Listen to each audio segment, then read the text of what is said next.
You're listening to DraftKings Network.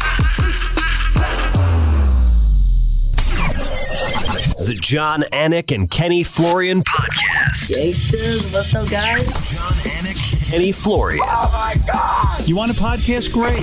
So you have some audio on your website that nobody goes to. Here are your hosts, John Anik and Kenny Florian. Yes, today it shall be done. Welcome in. It is the pilot episode, the inaugural episode of the John Anik and Kenny Florian podcast. John Anik, Kenny Florian. On hand in Los Angeles, California, the very capable TJ DeSantis at the controls, and he will be as long as this thing lasts. KenFlo, pleasure's all on this side of the table, man. Thanks for agreeing. I paid you a boatload of money to do this with me, and I appreciate you hopping on board, dude. It's the only way I would hang out with you, so I'm glad it all worked out. But I'm working with TJ DeSantis, and yes, he would always have me on his show, but he'd always pick against me every time I fought, it seemed. He wasn't a KenFlo believer, but now he is. After I'm retired, he thinks I'm going to go undefeated from here on out. That is true. You did pick against KenFlo an awful lot in his career. I'm unaware. Maybe a little bit. A little bit in the beginning, but after that. I was correct in the pen fight. Correct in the Sanchez fight. And the shark fight. Correct in the shark fight. I picked you to beat Gomi. Did you? Yeah. There you go. All right, thank you. He picked you to beat Joe Lozon. Yeah, all right. Maybe. That's good. Thank you, TJ. Well, for those of you that have found us for this pilot episode, we really do appreciate, this is something Kenny and I have talked about for probably the better part of 2 years to get into the podcast space. And we talk so much when we're on the road about mixed martial arts and other things. Obviously, the conversation eventually steers its way back to the UFC and MMA, but we just wanted a platform to have those conversations and sort of share that with the public. Today, thankfully, with TJ DeSantis' brilliance, we are live, so you are able to call the show if you so choose. Will Blackman on the program today as well. Hell yeah. And again, if you have any guest requests, we'll try to get on as many UFC-type guys and people from outside the mixed martial arts world as well. We're going to hammer KenFlo's Rolodex. You got a lot of A-listers in that phone. I think you got Mandy Moore's number. Laura Prepon, am I pronouncing her name right? Yeah. All right, so she's in there as well. We'll try to get her. I don't really have She's any a big MMA A-listers fan. in my cell phone. I actually deleted Dana White's number from my cell phone because I was afraid I was going to butt dial the guy when I'm smoking weed in my garage or something. No, I never do that, so that wouldn't happen. But how about Cody Merrill, our producer, rolling back the clock? Dude. Was that all from episode 1? Smoking weed in the garage references, Joe Lozon references on episode 1. I don't even know that KenFlo ever wanted a podcast, but here we are. It's Monday, July 15th, 2024. Wow. And that is a listen back to the inaugural pilot episode of the Anik Florian podcast as we arrived today at episode 500 of the Anik Florian podcast, starring 3-time UFC title challenger Kenny Florian. It's interesting listening back to a young KenFlo. And yeah, we did the episode live in studio. TJ DeSantis at the helm in Los Angeles, California. And here we are nearly 10 years later, 500 episodes in the can. That's amazing, man. 499 episodes ago. Pretty wild, man. Pretty wild. So much has changed. I just feel really blessed that we've been able to continue doing this, man. What a trip it's been. A lot of those early episodes are still on SoundCloud. And by the way, my personal checking account gets fucking hit by SoundCloud still every April. And I can't figure out a way to get that to stop. Maybe TJ could actually go back into the archives and help. But I remember Kevin Iole was on an early episode, maybe the inaugural episode. I know John Morgan was on an early episode. Kevin Iole came on and felt like the name Florian should be in front of Anik. We had Demetrius Johnson on one of the first 2 episodes, I believe. But it is crazy to think back to all the content, and just having this outlet, I think, for both of us has been therapeutic in more ways than one. And obviously, it's a great conduit for us to be with the fans. And to that end, today, we have tried to put together a special show for you out of respect to some of the athletes scheduled to join us over the next couple hours. We are not going to announce who they are in case they forget or flake. We don't want to throw them under the bus, in large part because we had Dricus du Plessis on earlier this year after he defeated Sean Strickland to become the undisputed UFC middleweight champion. And he was supposed to join us before the fight, and we announced as much on the show. And because he didn't, he joined us, I think, in the middle of his slumber with face nearly shut because he wanted to make good on that obligation and deliver the deliverable. So thank you, though, to all of our listeners and viewers, Kenny. And I know you share that sentiment to our producers And to all of our old reliables like Ray Longo and Brian Petrie and everybody else, just really grateful to still be doing this thing. And we're going to try to do it, until the fucking cows come home. We promise it will always be free. I can't promise you that KenFlo will always do it for free, but the show will always be free. And I also want to say we did reach out to Joe Rogan for episode 500. He is on vacation, I think, in Italy with his family. So Joe will be on a future episode of the show. He was the inspiration for this podcast. And, as he likes to say about Dana White, at least from my end, without him, none of this would be possible. So thanks to Joe for being an inspiration in more ways than one. All right. Let's get into why we have been here for 499 plus episodes. Headlines brought to you by Cuervo. Now's a good time to enjoy the tequila that invented tequila. So, Kenny, we did a watch party over the weekend. Ray Longo was particularly critical of you at times. He felt like you had one eye open, and yet when I watched it back, I felt like you carried the dance comedically. You had a lot of great one-liners. The analytics were there, so I look forward to burying Ray Longo. But if you did miss our watch party, UFC Fight Night, Namajunas versus Cortez, that is available on the Anik Florian Podcast YouTube channel.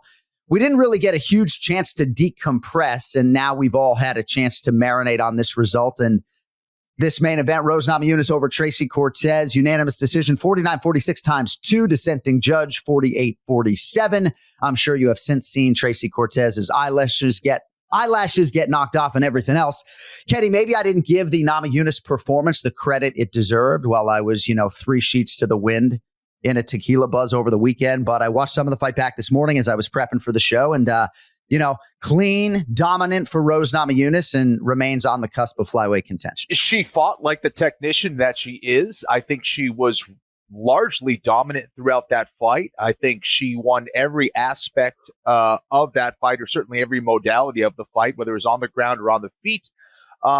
She was doing what she does best, her feints, setting things up. She was sneaky. She was crafty. She was technical. And I think this was a critical fight for both of these ladies, really, right? Because you had Tracy Cortez coming in at 11-1. And we were going to say, hey, can she take this to the next level? Can she be truly elite in that division? I think we got the answer that she's not ready for that right now, but I think she's going to do a lot of growth. I think she's going to improve a lot after this fight. And for Rose Namajunas, we found out she still is elite. She can still be amongst the best and fight amongst the best. And she looked confident. I think that's a big part of her success. When she's confident, when she's feeling good about her game, she performs extremely well, and that's exactly what we saw on Saturday night. We are scheduled to be joined by the consensus greatest mixed martial arts athlete of all time. Consensus may be the wrong word, but George St. Pierre, for a lot of people out there, is the GOAT. And one of the things I was going to ask him about, KenFlo, and maybe you can respond to this as a former elite fighter yourself. So the night upon which you felt the best during your UFC career, either in warm-up or performance, right? Because some of these fighters, right, they just hit that proverbial flow state or zone, and you can almost tell from the minute they hit the tunnel that they're going to be really hard to beat on that particular night. And Rose found the groove early, and I think gave Tracy a lot to think about early in this fight. No question about it. I think you saw her eyes just on the walkout. She looked focused. She looked like she was ready to kill.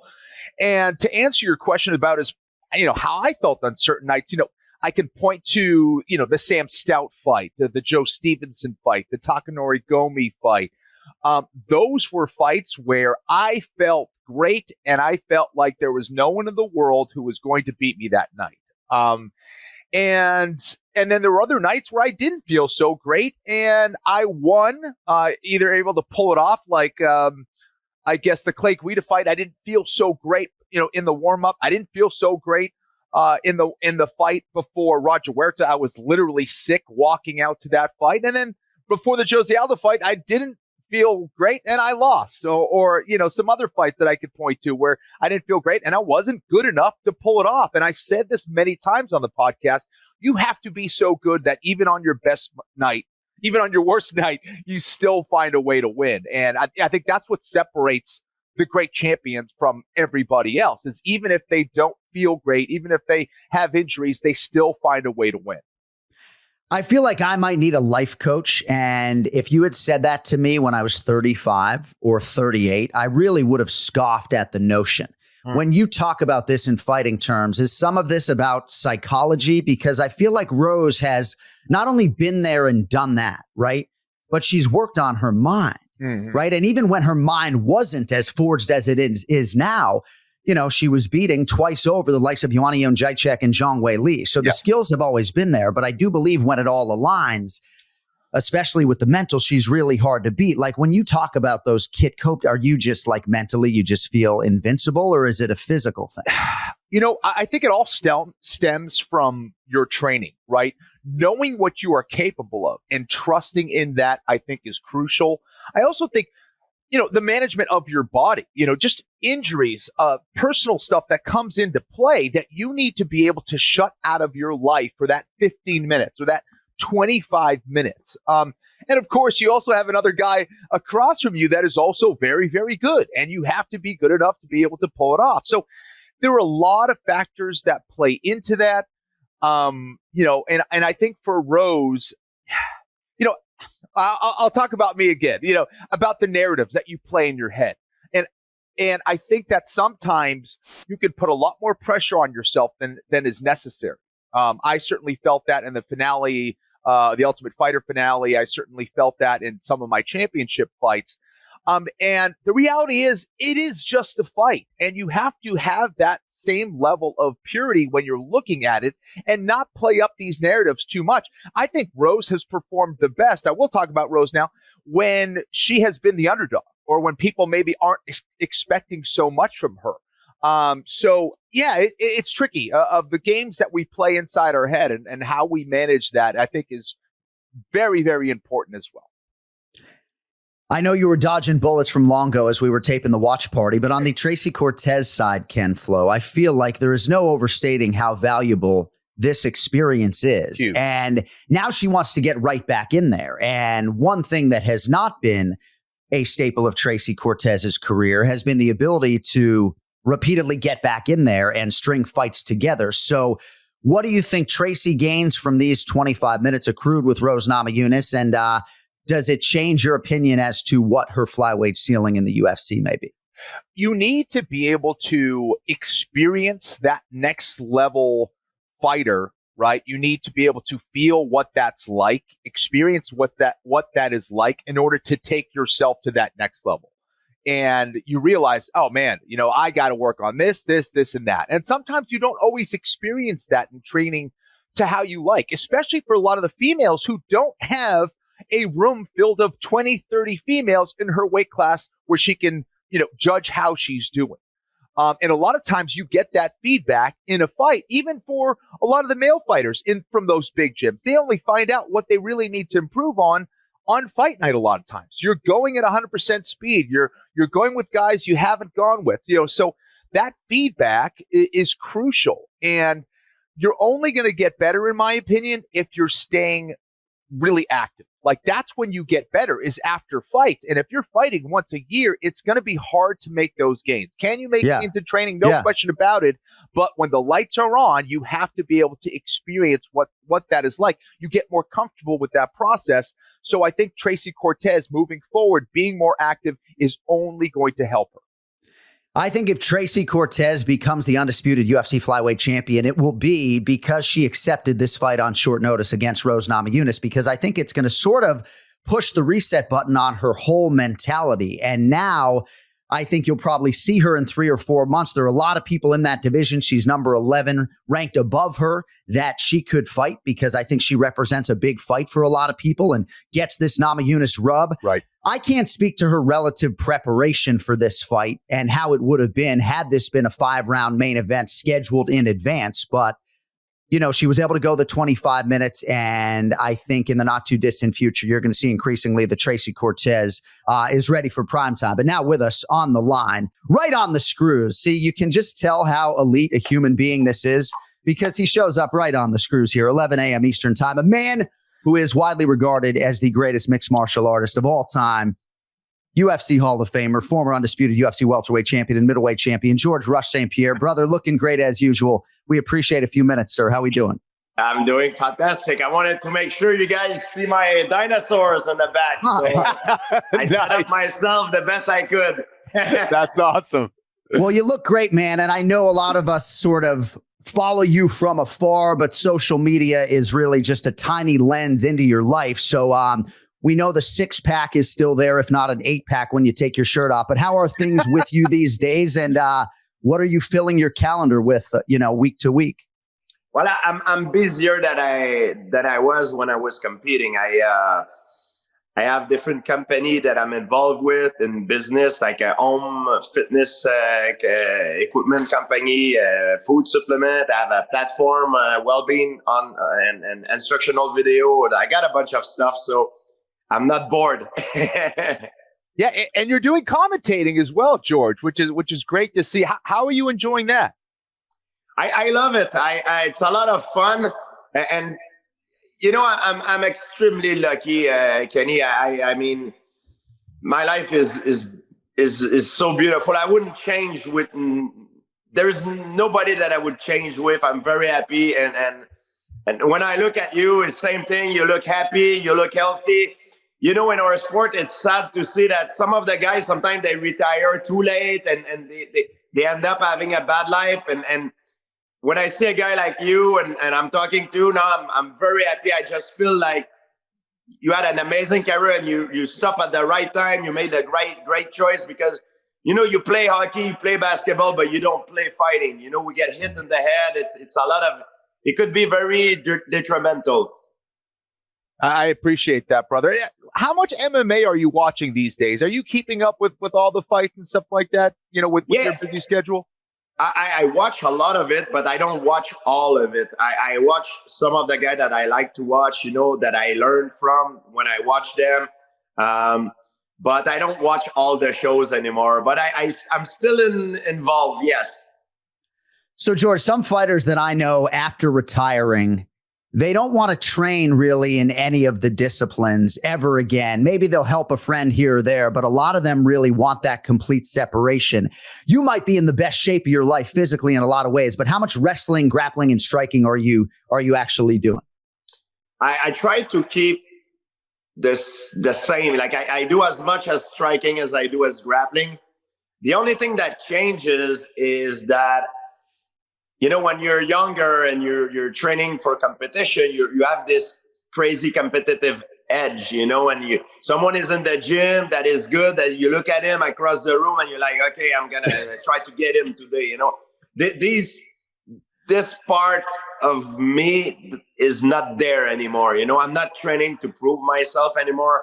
Even though I'm still competitive, I'm training to have fun, to be in the good shape. If there's a young buck in the gym who try to prove that he's the strongest guy, it's not my job anymore to put him in place. I still could do it sometime, but I'm training for fun. I want to be a good training partner, right. And I train with good training partner. I'm not trying to prove that I still can go out there and compete. It's more fun. It's less competitive, and that's why it's more enjoyable for me.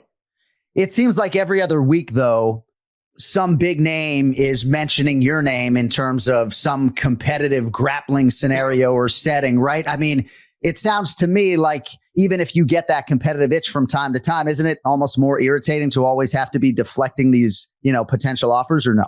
Well, it's it keeps me relevant, which is great for me. Yeah. But I'm gonna be honest with you guys. At the end of 2023, I was training for a grappling match. And, when I was training for a grappling match, it's like a part of me re-emerge.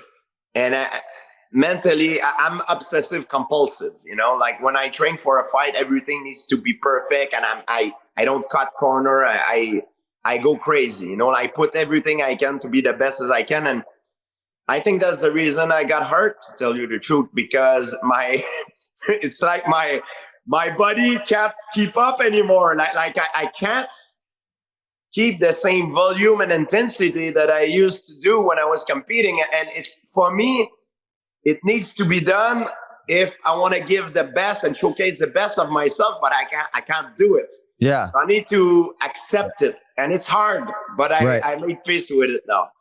John, let me tell you, I've been around to a lot of gyms, and I say this all the time.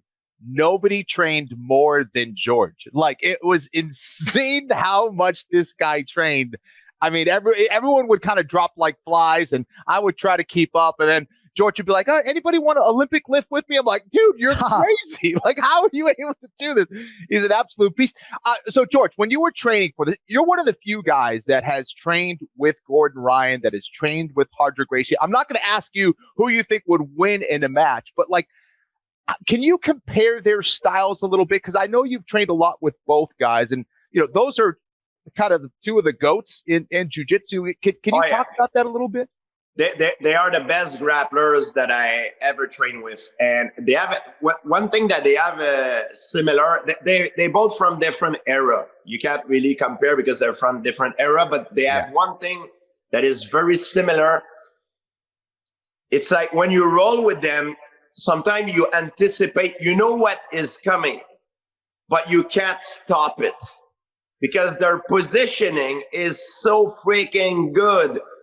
You know what is coming. You know what they're trying to attempt, and you know it's coming in like a second. But normally, if you have a second, Kenny, we're elite athlete. You can't stop everything. In a second, it needs to be faster than this in order to be surprised. But us, them, when you train with them, you know it's coming, but you can't stop it, and it's very frustrating because these guys are so freaking good. They use certain leverage point, and they put you in certain position with their pressure that is just unstoppable. It's something that you feel when you train with Gordon Ryan, when you train with Roger Gracie, that this crazy pressure that it's not strength. They're very strong. Don't get me wrong, but their positioning is just so freaking perfect that makes you have zero leverage on them.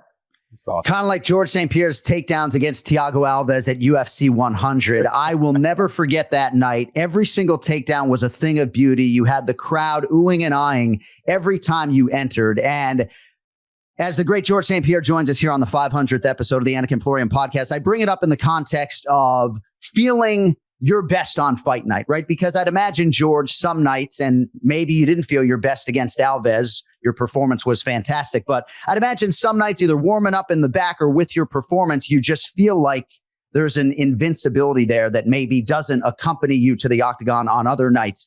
Do you remember the night upon which you felt your best in your UFC career? Well, I'm going to be 100% honest with you guys. Everybody react differently under stress. For me, every morning that I was fighting, when I woke up, I felt like shit. I was like, God damn, like, not today. Oh, man, I had a shitty night of sleep. I'm like, oh, my God. But you know what I do? I use James Lange, the theory of James Lange. So I lie to myself. And I lied to my training partner. I lied to my coaches. And when they asked me, how you slept? I slept great. I feel good. I'm ready to kick ass. Because I strongly believe that the way you carry yourself has a big effect on your mental. And I used that through all my career. Even though I was terrified, I was extremely uncomfortable, I pretend to be invincible and to be 100% sure that I was going to go out there and succeed. Imagine if you felt good. That was all a lie. That was all a lie. Because deep down inside, I was scared as hell. Man, imagine if he felt good, John. Isn't that amazing? Well, there's no way you feel good. Yeah. If you don't know 100% if you're gonna get badly hurt, humiliated, or winning the title. I mean, I will feel good if you tell me, George, you're gonna win 100%. Let's say, let's put it this way, like God would appear to me and say, tonight you're gonna win 100%. Now I will feel good, but there's no way to know. So right. The uncertainty of not knowing if you're gonna be humiliated, because what hurts the most is not physically. For me, I was afraid to get hurt, but my ego was the thing that hurts the most. If I lose, if I put that much work and I end up losing and coming short at the end, man, and disappointing everybody who helped me, like that was the thing that I cared most. And that was the thing that hurt me the most. So going out there, I never felt 100% because the feeling of uncertainty, it was for me unbearable. So George, you were a monster on pay-per-view. You were as beloved as any fighter of your generation, or really of any generation. And I know I'm kind of putting you on the spot here, but like, is there a fighter that moves the needle for you right now? Like, is there a fighter that would have you home on a Saturday night buying a pay-per-view because you want to see that athlete fight live? There's a lot of guys I really enjoy to fight, guys. There's a lot of guys that I never miss their fight because, man, every time they fight, I learn something from them. Tom Espinal, John Jones. When Demetrius Johnson was fighting, to me, he's probably the best ever. Like, I always watch his fight. I like Leon Edwards, Kamaru Usman, Israel Adesanya. Man, there's a ton of guys that Volkanovski, Makachev, Arman is going to fight Makachev next. So there's a lot of very interesting fight coming up that for sure I'm not going to miss this for everything in the world. Well, all the welterweights are chasing your greatness. We got Leon Edwards and Bilal Muhammad coming up in 12 days. We got a couple more minutes here with GSP. You think Leon holds serve as the favorite here and retains the title, or do you think Bilal might upset the apple cart? There's no certainty in the sport. You can make the fight 10 times and 10 different outcomes will happen. But if I have to bet, and I like, I know Leon a little bit and I'm a little bit biased. Right. Because I hang out with him a few times and he's an extremely nice person and I had a great time. But I think Leon is better. I think Leon is champion for a reason because he's better. But it's not always the best fighter that wins the fight. It's the fighter that fight the best the night of the fight. So Leon, if he wants to win, needs to fight the best fight the night of the fight. That's all matter. Well put. All right, a few rapid fire questions with the great George St. Pierre on the way out here. What is your favorite sports team to follow that has nothing to do with combat sports? Hockey, but there's fight in hockey. To follow, it's hockey. To watch, but to play, it's basketball. That gets me into my next question. How old was George St. Pierre the last time a Canadian team won the Stanley Cup? Shoot, it's I think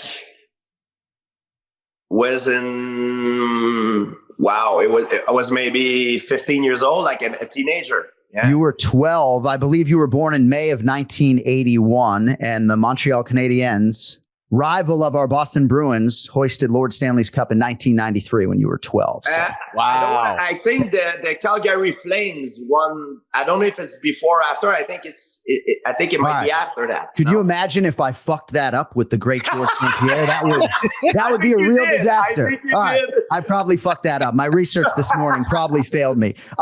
Running versus walking. I am a runner. I don't know if you practice either, but do you have any strong opinions on running versus walking? I think I don't run. I sprint.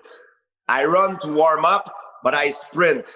I think it's one of the best exercises you can do for your testosterone, and the level of intensity you can get in running is very good, and it's something that you don't get doing anything else. So I think it's very important. If people don't know that, not only running, sprinting, like running, but a little bit faster than you will normally run, like a sprint. Because most people after the age of 30 will never sprint again because we live in a very comfortable world. So it's important that you put yourself into sprint sometime to make sure you elevate your level of testosterone and you stay in shape. But make sure you warm up good and don't get hurt. Maybe the greatest singular answer right there in the history of the Anik and Florian podcast. I'm going to cut up that soundbite that says, I don't run, I sprint. And that's going to be my new ringtone. All right, George, on the way out. I am not a good sprinter. For me, it's a sprint. But for a real track athlete, to look at me running, is going to be like, man, this guy doesn't know how to sprint. He's stuck. Trust me.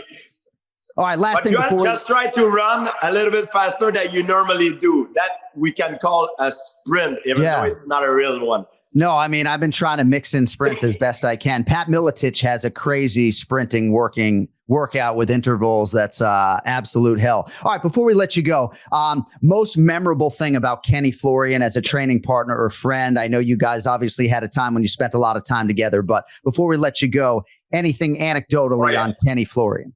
Oh yeah, I got a good one, and he's gonna remember that. So I'm getting ready to fight Dan Hardy.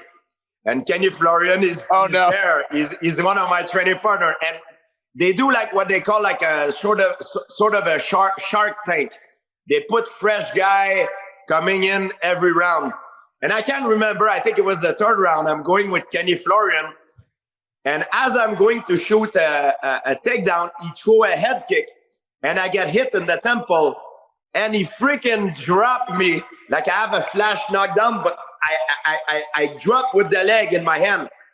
So I stood up right away, but it's like a concussion, because you feel your legs just give up. So I stood up, and Kenny Kenny is a good training partner. He's not there to hurt me because he knows I have a fight too. So he look at me, and he finished the round, but he doesn't throw any punch or any kick. So then I finished the round, and I told you I'm obsessive compulsive disorder. I have to do 5 rounds. That was my third round. So I tell Ferraz, everybody saw what happened. Even the prime time, the camera of the UFC is there. And Ferraz is like, hey, George, I think it's enough. Like you did enough today. I'm like, no, it's, I want to finish my 5 round. So Ferraz goes and whisper in the ears of my next training partner, which is Patrick Cote and David Loiseau. They go, hey, George just got hit with a head kick. Don't hit him in the head. Just move around because we don't want him to we don't know if he had a serious concussion or not. We don't want to make it worse. So the next 2 rounds, I'm killing it. I'm feeling great, because my training partner doesn't give me any sort of resistance. They don't hit me in the. So I'm taking them down and everything, and I feel like man, I feel great. I had the best round of my life, but all that because freaking Kenny Florian kicked me in the head. The one time I hit him. That's the one time. Yeah. and the funny thing is, I didn't know that until after the fight. So Ferraz, Kenny, and all the guy, they told me is like, you remember when the head kick happened? I'm like, yeah. So we told your training partner in the next round to not hit you. I was like, that's why I was feeling so good. You bunch of assholes. That is amazing. But when I say a good training partner, that's a good example of what is a good training partner, and one of the reasons why I was very successful is because I had the chance to have great training partners such as Kenny Florian, David Loiseau, Patrick Cote, and all those guys. How about those 3 back to back to back? That's a serious Shark Tank, but an incredible story. Hey, George, we really appreciate you joining us. And Ray Longo has been a part of this show for all 500 episodes. So he just wanted to pop on and say hello before we get you on out of here. My man. Yeah, Mr. Longo, how are you doing? Good. The greatest to ever do it. GSP, baby. Come on. What a good guy this guy is. I'll get a chance to see you face to face soon, sir. Yeah. Always a pleasure to see you, buddy.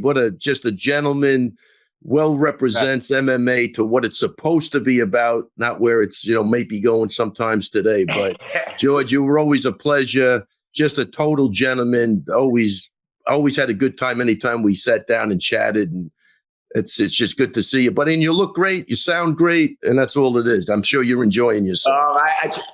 I try my best. Same for you guys. Hey, it was nice talking to you. Thank you again. Have a great day. There he is. If you want to keep tabs on the legendary George St-Pierre, you can find him on Instagram at George St-Pierre. One word, no hyphen.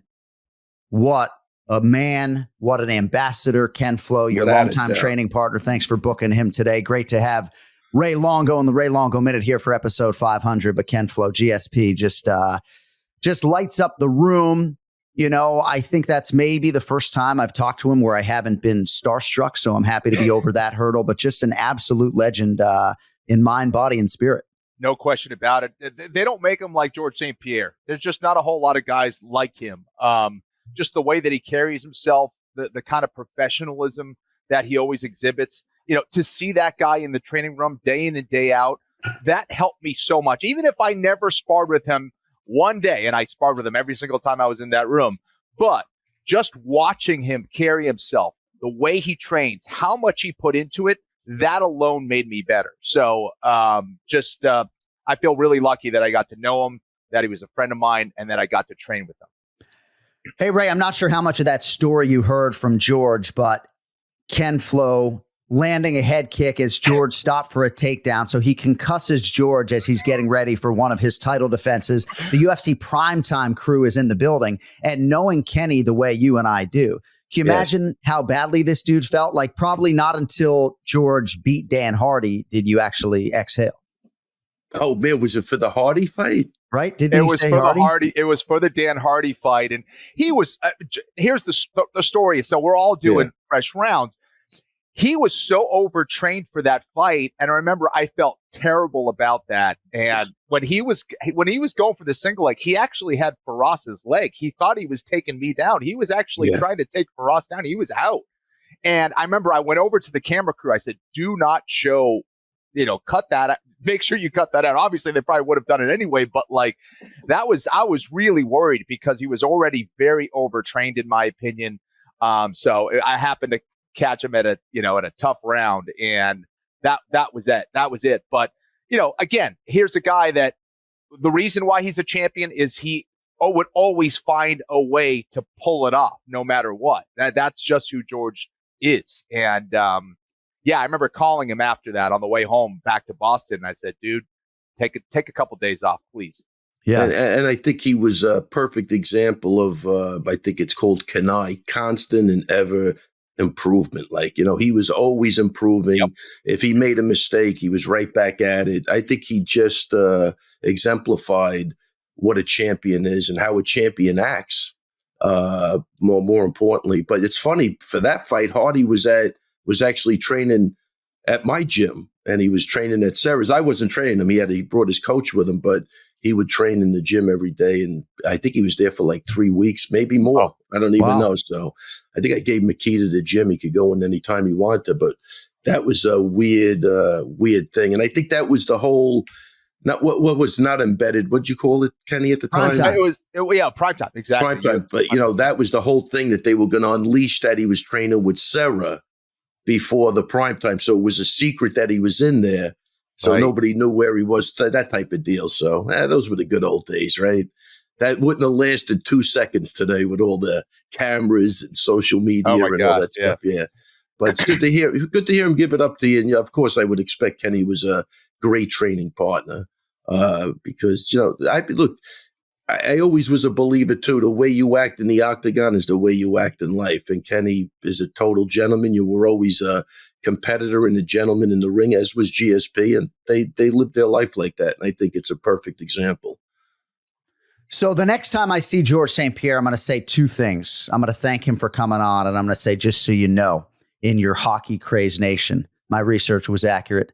Calgary Flames lost the Stanley Cup final in 2004. Oh. They won their only Stanley Cup, 1988-1989 season. So, yeah, I mean, I don't know how many Canadians we have listening to this podcast. I love calling fights there. But, yeah, George was 12 the last time Lord Stanley's Cup had any business residing for any extended period of time in the Great White North. So, first off, craziest fans I've ever been a part of. That time when Sarah fought GSP in Montreal, it was literally surreal. It was, I know I've said this 1,000 times, but there was no corner advice because you couldn't hear it.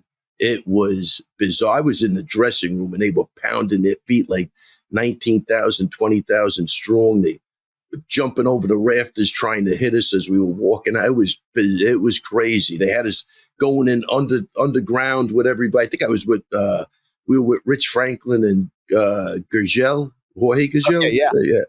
That was my first pay-per-view that was my first card that I ever called as a commentator. No way. You were at that fight? I called that fight, the rematch between Serra and GSP. How crazy was that?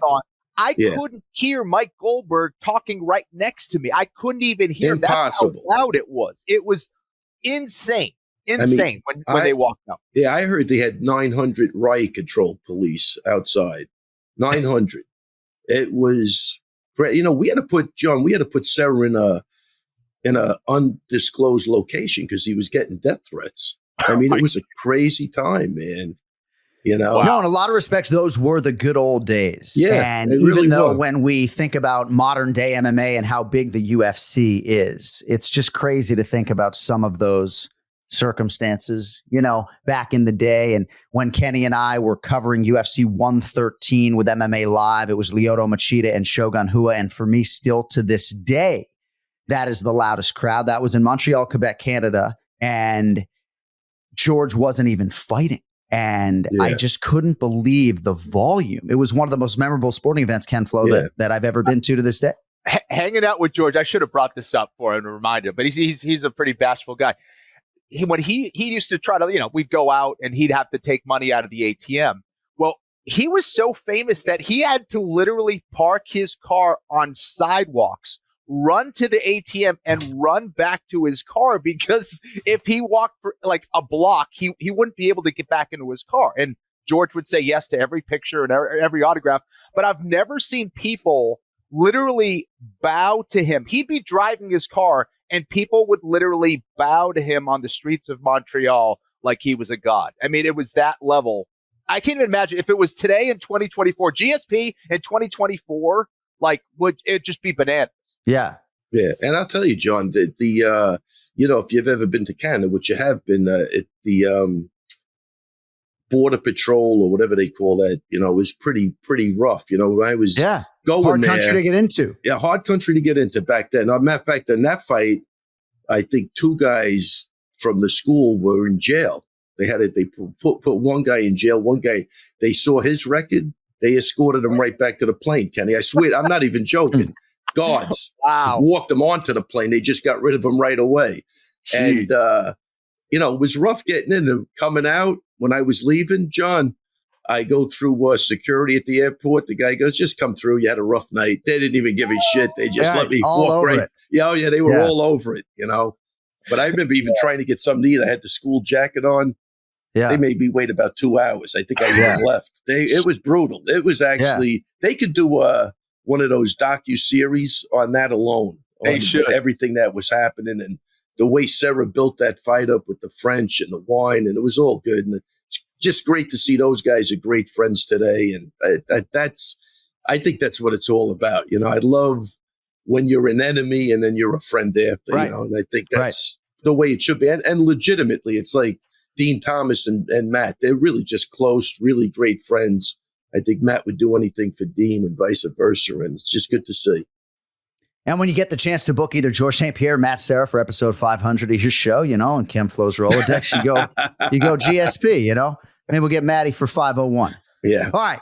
So Ray, this is the 500th episode of the Anik Florian podcast. And had you been paid $100 per show, that would have been like $50,000. Now, I'm not going to suggest whether or not you're close to that. You're below that. Okay. But we're so grateful for you, honestly. And I'm going to get a little bit serious on you because I'll never forget approaching you in 2015 about this show. And I have some research that I've done today about sort of things that were happening in your life at the time that we launched this show in April of 2015. 2015. Wow. I just will never forget approaching you and your relative receptiveness to doing this with us and to add a little New York flair as only you can to our sort of Boston dominant podcast. And just really happy to have been on this ride for you over the last 10 years. You feel like a teammate. You feel like a brother. And it's all love, buddy. It's all love. I would hope so. And back at you with everything you just said. I mean, you know, I like it. Like Kenny does. I was always a fan of Kenny's from day one. You know what I mean? Kenny, we do go back a long way. I mean, just being in the same locker room, and it was just a growth period where everybody was trying new things. That was the exciting part to me. You know, even, you know, I look at what Kenny was doing for strength and conditioning, try to incorporate it, vice versa. You know, all that stuff. It was burn with Kearns, baby. Burn with fucking Kevin Kearns. It was funny though, Get man. over to fucking Swampscott, Raymond, and fucking burn with Kearns. Is that where he's from? Fucking Swampscott. He's from Barnstable. Fucking Barnstable. But I mean, it was just, John, it really was a good period of time. And I do remember that night when you approached me. It's crazy that was, 9 years ago? Yeah, it'll be 10 years in April. So that is really, really nuts, man. Yeah. But it's been a pleasure. It's been a pleasure. And I thank you for everything. And, all right. So a few things on episode 500, and then I want to get to the watch party and Pumi Nakuda and time permitting Amanda Lemos and Vina Janji-Doba this weekend. Cody's also telling me he has some sound from Ray from our very first epised. So Cody, table that for 1 second. Boy, don't make it clean though, Cody, because I think I remember that episode. Don't go where I think you're gonna go. A few of my notes. So 6 weeks after we launched the Anik Florian podcast, Chris Weidman successfully defended his title against Vitor Belfort. Wow. Interesting to think about that time in your life. Wow. 9 days after we launched this podcast, Aljamain Sterling submitted Takeya Mizugaki with an arm triangle to improve to 11-0. Seems like you remember that. Oh yeah, 100, of course. No, I know. I didn't know if you were going to add a comment or not. No, you know what it is, John? My mind is so shut that I'm literally fascinated when you're telling me this stuff. Yeah, because of the timeline. Well, so you know what my goal was in doing this research and preparation? To fascinate you and bend your mind a little bit. So mission accomplished, Yeah. It's all about preparation, Got to close that gap on all the talented guys I'm chasing with my prep. All right. When we launched this show, Merab Dvalishvili was 1-2 as a pro. Whoa. Wow. He then would go 4-0 in 2016. Wow. And as you know, would be well on his way. Wow.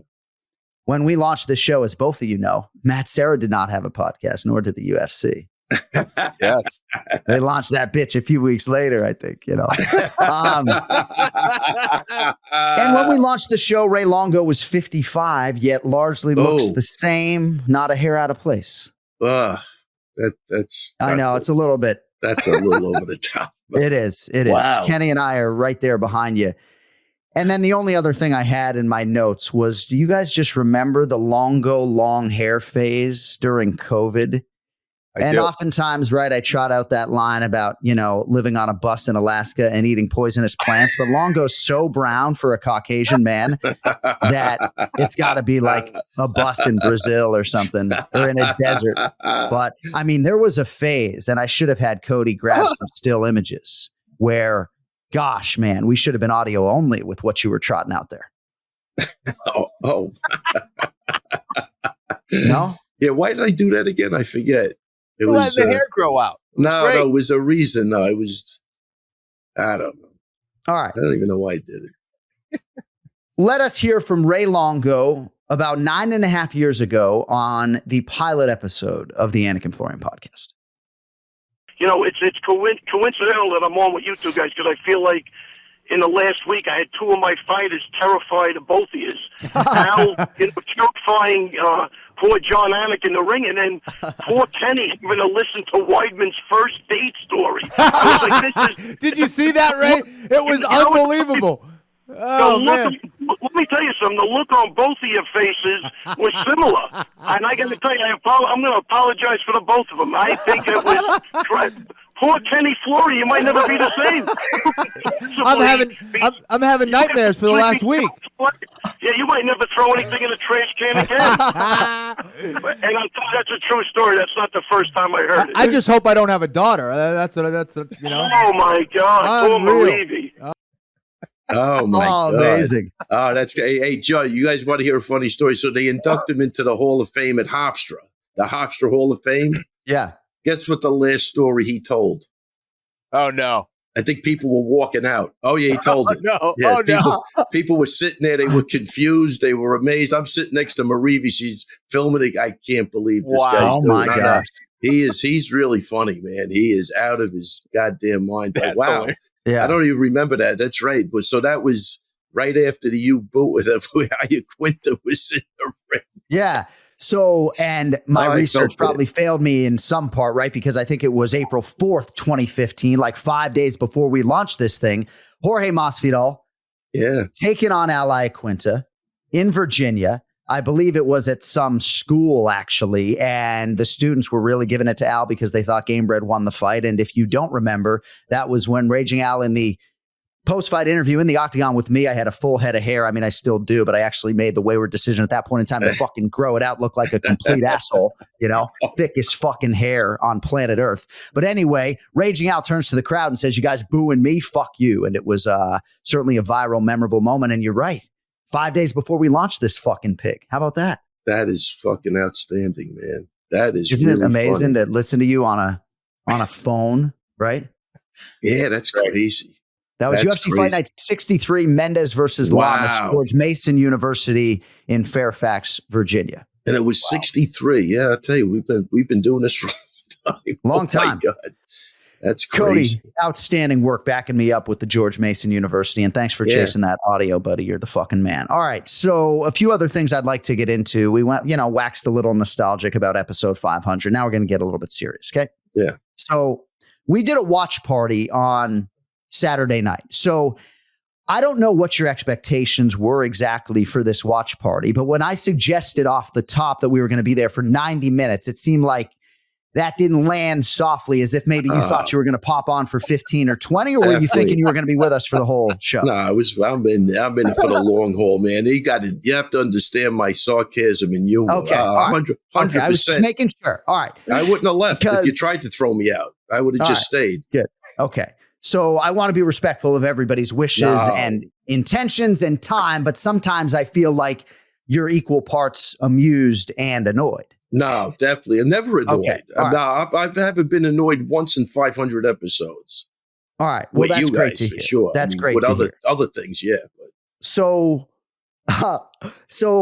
because you gave it to Kenny a little bit, like you felt like Kenny wasn't necessarily, engaged, when I felt like he was really funny and analytical, and I didn't know if you cared to follow up on that. It just looked like one time he was practicing acting like he was there while he was meditating or falling asleep. I'm trying to be funny. I'm not. I know. Definitely not annoyed, but that's why I said I was just really trying to have fun. It had nothing to do with it. But at one point, I looked at him. He was like this. I'm locked into that. And then Kenny, I think at first I thought the screen froze. Like when that happens, and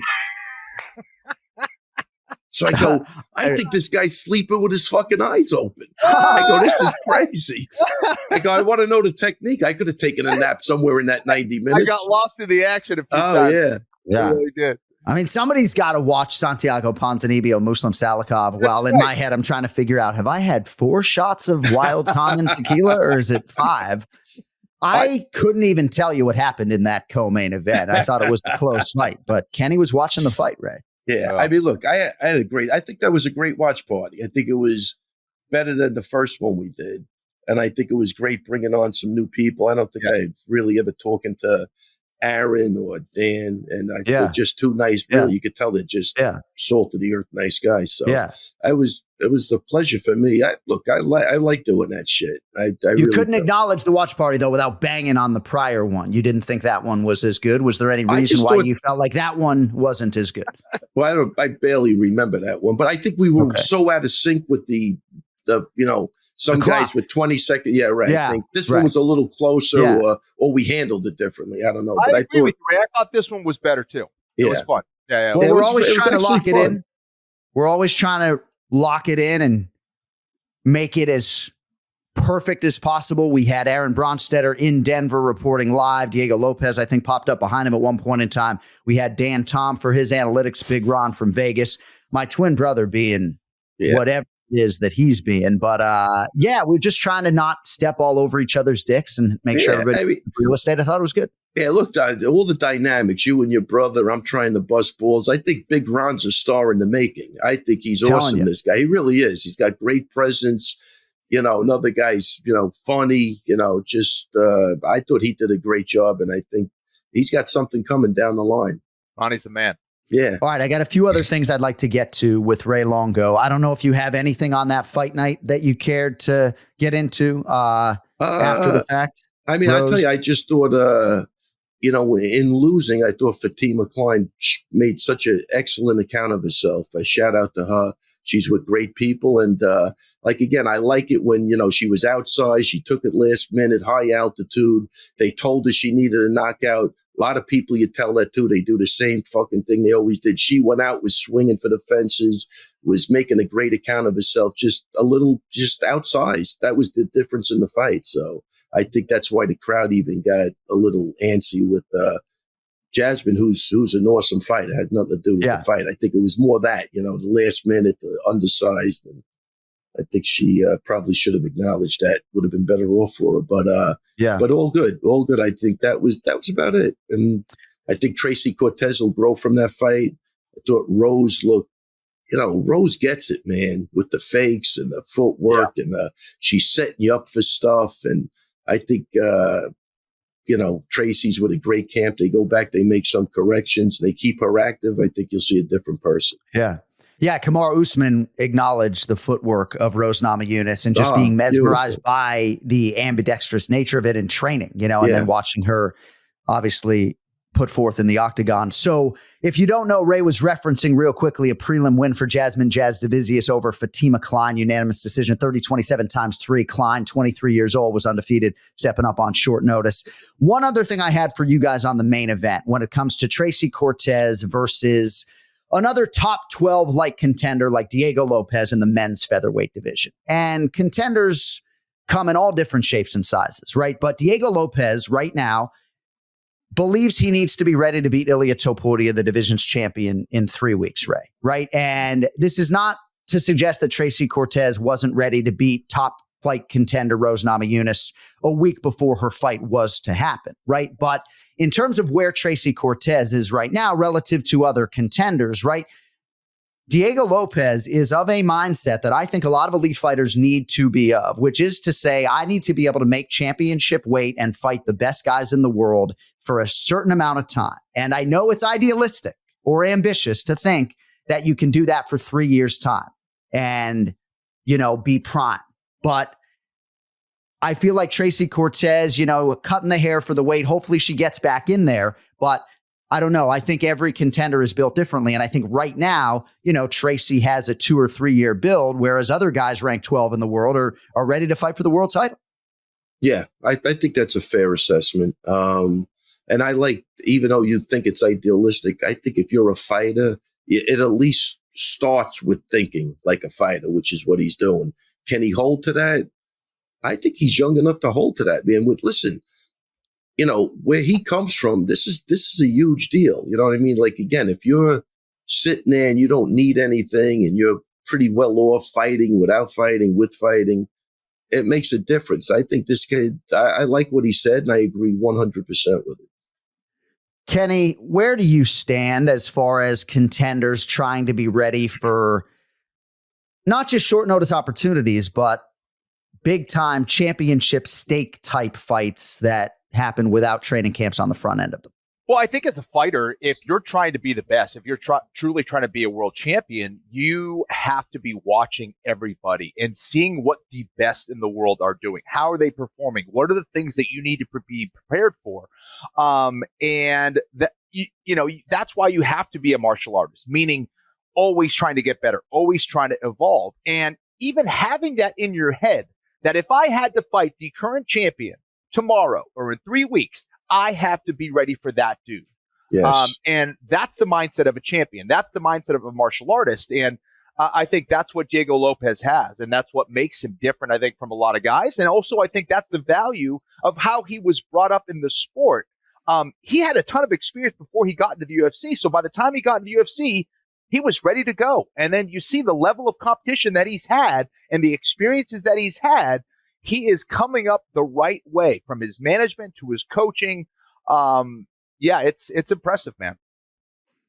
Sometimes if you're a weight bully, and I say that somewhat tongue in cheek, this can be a harder thing to do. But I do find it fascinating when we talk to different athletes, when some fighters will say, yeah, look forward to getting this fight done. And then, I'm going to take 4 months off, and all respect to developmental time. But, when you're on the cusp of something, we don't need time off. I feel like you need to be ready like Steve Erceg was, right? To beat Alexandre Pantoja a couple months after you fight for the title.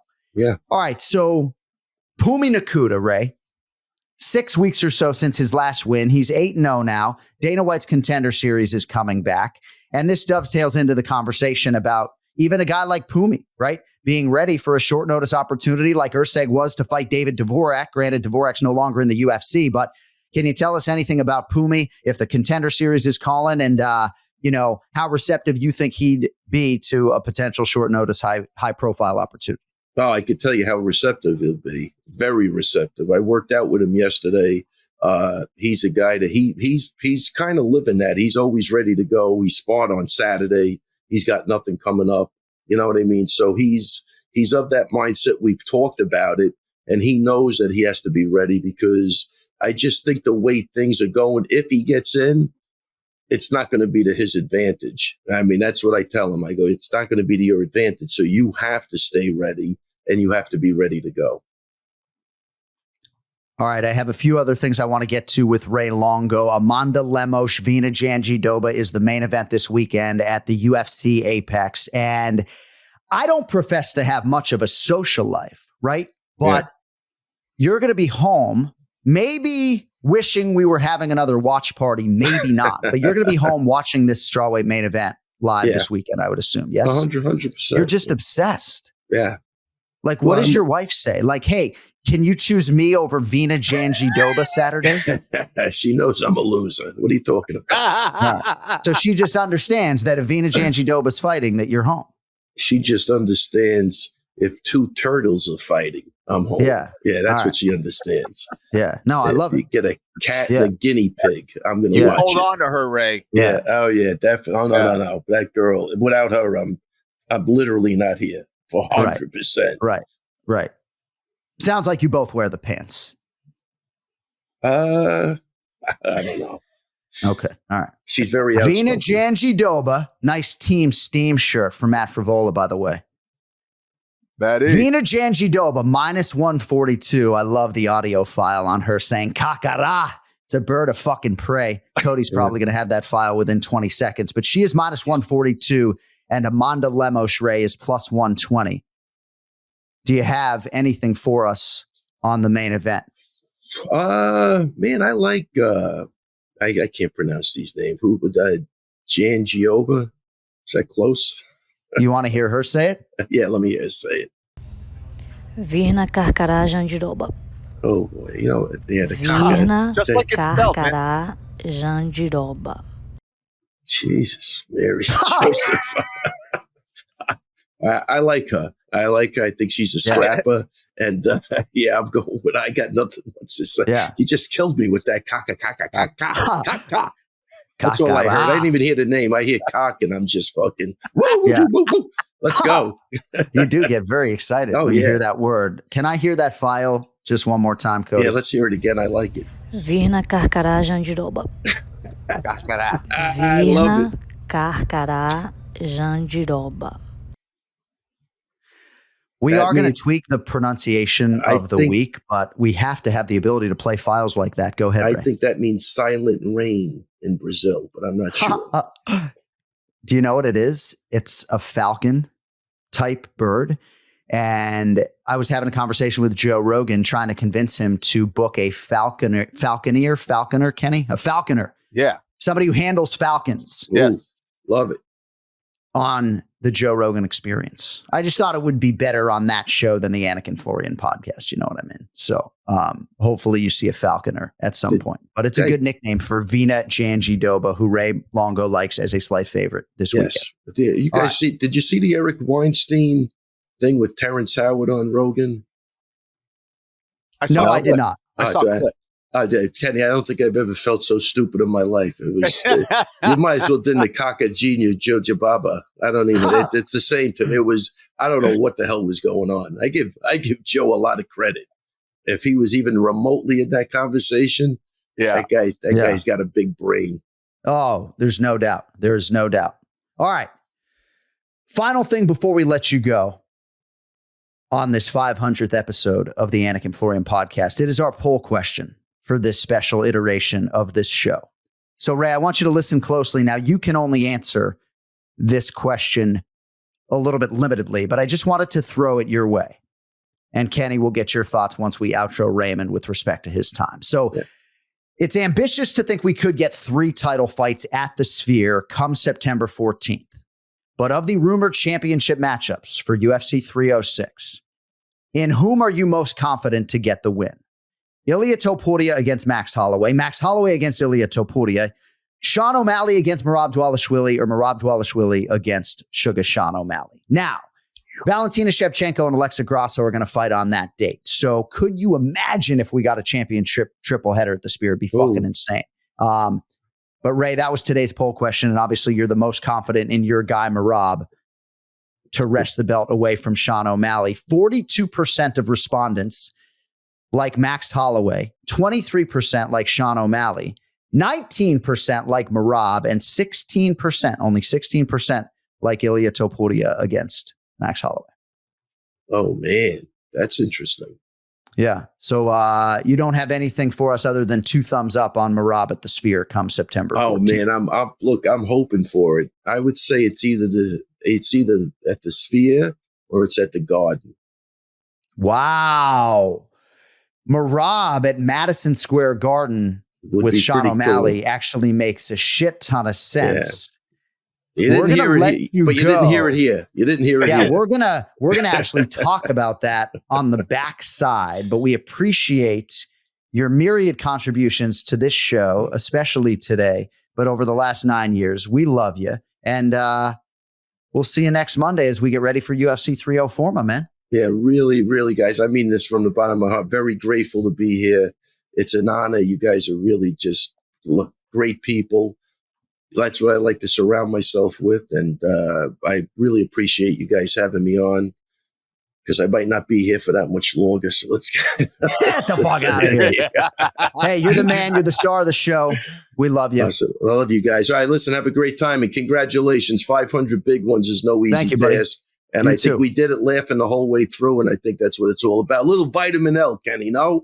Yeah, you got to laugh every day. Vitamin L. Better than anything you could do. Take it easy, guys. I'm out of here. And shout out to Ray Longo's Minutemen, that group of loyalists that have been supporting him every step of the way. All right, so Kenny, I'm going to have you answer the poll question. But part of the reason I brought up the Sphere this week is in part because we're between these 2 UFC fight nights and we had a week before the pay-per-view, but also because it's July 15th and I'm booking my flight. It's less than 8 weeks out. And I believe Shevchenko and Grasso is happening at that event, right? So Ray Longo, hopefully he's offline now. He just dropped New York, right? So it sounds to me like he has been told by Merab Dvalishvili or somebody that it's either going to be New York or September. And because the Sphere is now less than 8 weeks out, maybe it's going to be Merab and Sean O'Malley in November. MSG. Little bit of a home game for Merab there. That would be crazy. Gosh, yeah. I mean, New York makes a heck of a lot of sense. So does the Sphere. I mean, that would be crazy. In regards to the event, I'm not sure it makes sense for that, but that's such a big fight with such a big venue that, I mean, that's a massive one. That would be unreal. I don't know that the Sphere needs more than Grasso Shevchenko 3 and Ilia Topuria versus Max Holloway, I mean, imagine doing all 3 of those title fights. I'm sort of just marinating on this for a little bit. But Kenny, real quickly, in terms of those 2 potential championship matchups, Holloway versus Topuria, and then Merab challenging Sugar Sean O'Malley. I know it's a tough question. Maybe not. I thought it was a fucking good question. Maybe not. Of those 4, if you're forced to make a bet, I mean, the favorites, I would assume, are going to be the champions, Topuria and O'Malley. Well, I don't know. I mean, you have Merab with his matchup. We have yet to really see a good grappler, right, do well against O'Malley. We had Aljo, but, obviously it didn't go great. Maybe Merab is that guy, Oh, the special guest train continues. I mean, Just so much handsomeness right now. Carolina Chris Weidman joining us on episode 500. What's up, handsome? What's up, guys? Congratulations. 500th episode. That's crazy. So I don't know if your window's down and you can maybe put it up. We're getting a little bit of background. If not, so it's not my windows. Oh, it sounds good now. So we had George St. Pierre on earlier today, Chris. Oh, nice. And it's the only time Longo has showed up early because he wanted to talk to George, Really? I missed Longo. So Longo I kind of wanted to get him out because I asked him a question about Merab and O'Malley. And he never breaks any fucking news on this show ever. Like, he brings comedy, but he never breaks any news. Yeah. And we asked him about the Sphere for Merab, and he immediately said it's either going to be that or going to be, November Madison Square. So we had to get him out so we could talk about that on the backside. But either way, it looks like it's going to be Merab and Sean, Well, that's impressive to hear because Longo has a hard time holding a secret. I'm telling you. So, we appreciate you joining us on short notice for episode 500. One thing I brought to Ray's attention today, because we're sort of going back into some of the archives, when we launched this show in 2015, you were the champion of the world. And like a month later, you made a title defense against Vitor Belfort. And I'm curious, if that feels like a lifetime ago for you, like it did for Longo, but that's where we were at when we launched this fucking thing like 10 years ago. Yes, it does feel a lifetime ago. It's crazy. It's still weird. It is kind of weird to say it's, 9 years ago? Yeah, 9.5. When I won the belt, it was 10 years. It was 11 years ago now against Anderson. That was 2013, and Vitor was 2015. Yeah, it's all almost like a blur at this point. It's definitely weird. And I'm still here somehow. No, you are. And I feel like we're going to see you in a competitive setting for a while, right? Like, I feel like we're going to see you in the UFC. I wouldn't be surprised to see some celebrity boxing offer come your way. I feel like competitive grappling, there's always going to be money there. So, I know you're, at times have been broken, but you're undeterred, buddy. I think you got to stay sharp, buddy. There's going to be a lot of offers coming your way. I literally have been broken. But I haven't completely broke. I'm still here. I still have 4 fights left on my UFC deal. I don't know how that's going to work out. But I know there's some good opportunities outside the UFC for some of those boxing matches. I got a call from Anderson Silva's manager at one point about doing a boxing match with him. I would like it to be more of a legit fight. Like the play sparring that Chael Sonnen and Anderson Silva did. I mean, it's pretty cool. You could show up and make probably some decent money and not have to worry about anybody getting hurt, which is cool. But I'm still at the stage of the game where I'm looking to compete, and I don't want any take it easy type fights. I still want to go hard. John, right now, I have a little bit of anxiety because Chris is probably 20 minutes away from me. It's almost 100 degrees, and he had to turn off the AC in his car. He's going to officially melt in the Carolinas. And I've been on vacation for 3 weeks. I'm disgusting. I did work out this morning, thank God. I've worked out probably 4 times in the last 3 weeks, and I was in good shape before that. It's crazy how fast it goes. I hate it. I hate how I feel right now, but sometimes you got to take time off, and I'm going on a vacation tomorrow to Mexico for another week for my birthday party. Nice, man. New York, all my old time friends were going there, and I'm almost not even excited about it because I want to get back into training and my routines and everything. But But so what does that look like when you're taking time off? Are you just doing nothing? Are you? So I was in Hawaii, and I was in La Crosse, Wisconsin, because we seen a Lyme specialist. Both my boys had Lyme disease. Oh, no. They got bit by a tick at some point. Actually, I think down south, which is weird, because it's not as bad down here. But they both got bit by a tick, apparently, and they have Lyme disease. And they don't have any crazy symptoms. My wife thinks they have symptoms. I don't really think they have symptoms. I think they're kids. But anyway, we went to the top specialist, happened to be in the middle of nowhere in Wisconsin. And then right off of that, and I got workouts in there at the whatever hotel we were at, just a little workout room. And then then we went to Vegas for UFC International Fight Week, And that was just super busy. I got one workout in while I was there, but it was just chaos the whole time, and it was catching up with a lot of people I haven't seen in a while. So it's just hard. It was hard to get the workouts in. And also, I'm spending time with the family and trying to make sure they're having a good time. And then right off of that, I went to Hawaii for the Monster Energy was flying me out to do some appearances at the military barracks and stuff out there with Pearl Harbor and the Marine base and Schofield Barracks. And so my wife is from Hawaii and she has so much family members there. So I'm like, every 3 years we try to go. But because Monster was going to be flying me out, I'm like, all right, let's go. Kill two birds with one stone. So I brought the whole family out and we were there for almost 2 weeks. And we did a lot of time, spending time with her family on Oahu. And then we went to Maui for like 5 days. And my parents, especially my mom, it was really just my mom. It's been on her bucket list her entire life to go to Hawaii, and they've never been able to make it happen. So I flew out my parents and got them hotel and everything, and was able to bless them with that. And it was a great time. So the workouts, I started strong in Hawaii, and then it just kind of fell off because we were waking up early and we were going to sleep late. And I'm like, you know what? You need time for the body to repair, I'd tell myself. And so I'm just getting a little chunky. And I'll be able to, get disciplined again here soon and get my weight in order and hopefully get a fight set. I'm trying to get a fight. Kevin Holland called me out for the Sphere in September. I go, hey, listen, if we get on the Sphere card, let's go. Oh, I saw him at International Fight Week, and I guess he had asked me to fight on July 14th, and that wasn't going to happen. I had all those plans to go to Hawaii, and so I said no. And then I bumped into him and he was like, UFC Noche? And I didn't even know what he was talking. I was like, are you speaking Spanish to me? Right. And he's like, I don't know. I was like, what does that mean? He goes, I don't know. I go, so what are you saying? And he was like, the Sphere card. I'm like, oh, you want to fight me on the Sphere card? Oh yeah, I'm 100% down. I'm ready for that.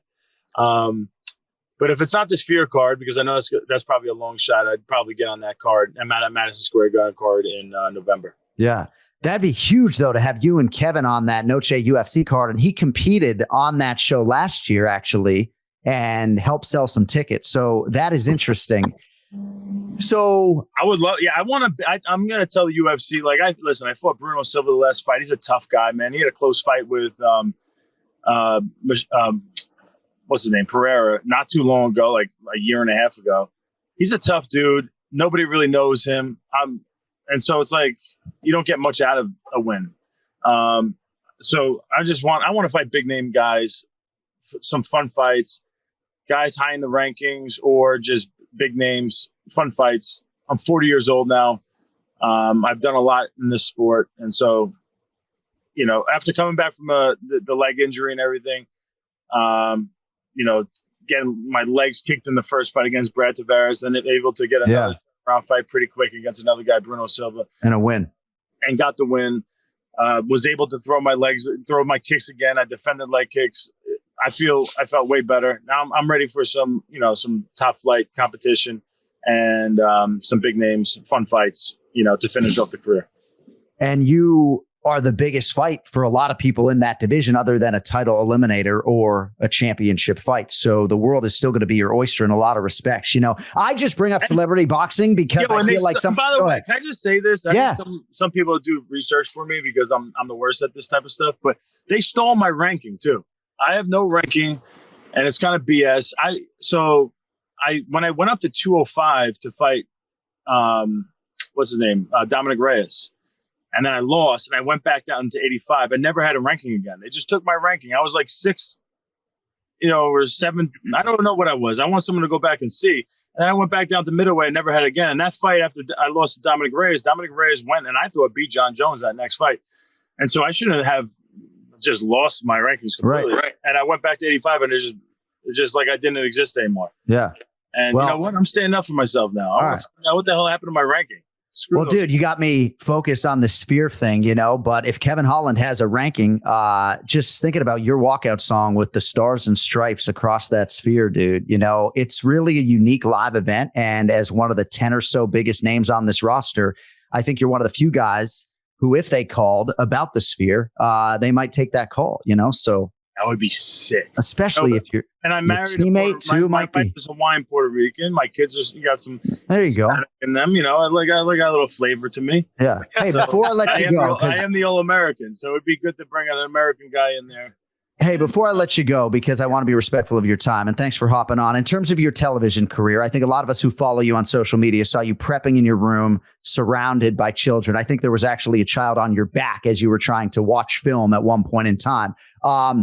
But it seems like you really do enjoy it. I know you get to be on a weigh-in show that allows you to have fun and drink and cuss and do all these things, but it seems like you would have a lot to offer that medium, you know? Yeah, I like it. So this is just the honest truth about it. If I was to get into like the analyst game right now, I would be starting from the bottom. I'd have to work my way up, I think. Maybe I'm wrong. If I'm wrong, then I'm all in. But that means I would be doing every weekend. I'd be doing cards. I'd be doing like the Contender Series and all this stuff. There's nothing wrong with it. But at this point in my life, like my kids and their sports and everything they do is on the weekends, and I'd be missing all that. Every single damn weekend, and there wouldn't be much room for, you know, them working with me on anything because I would be trying to prove my spot in that realm of the analyst game. And I do enjoy doing it, but at this point, I don't have to do it, and I don't want to miss out on those memories of my kids. And I just want to be with them as much as I possibly can. Yeah. If I have to do it, I do it. Right. I enjoy it. It's a great job. I have fun doing it every time I do it. But at this point, to like almost start as a rook, right, and work my way up, it'd be tough. If I could just jump in there and be like the Daniel Cormier and do the shows that he's doing, which is he's got a great thing going for him, but he worked his way into that spot. Me and him started around the same time for Fox, and I kind of fell off. I wanted to focus more on fighting, and he stuck with it, and it paid off for him for his career where he's at now.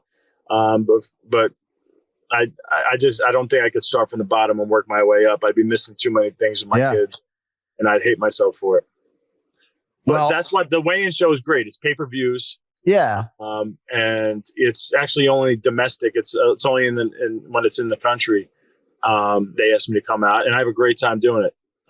Candido does a great job producing, and the people that I'm on the out there with Senko, Dan Helly, and Cormier. It's just a fun show. We just have a good time. I like ball busting, and it's like a really ball busting show.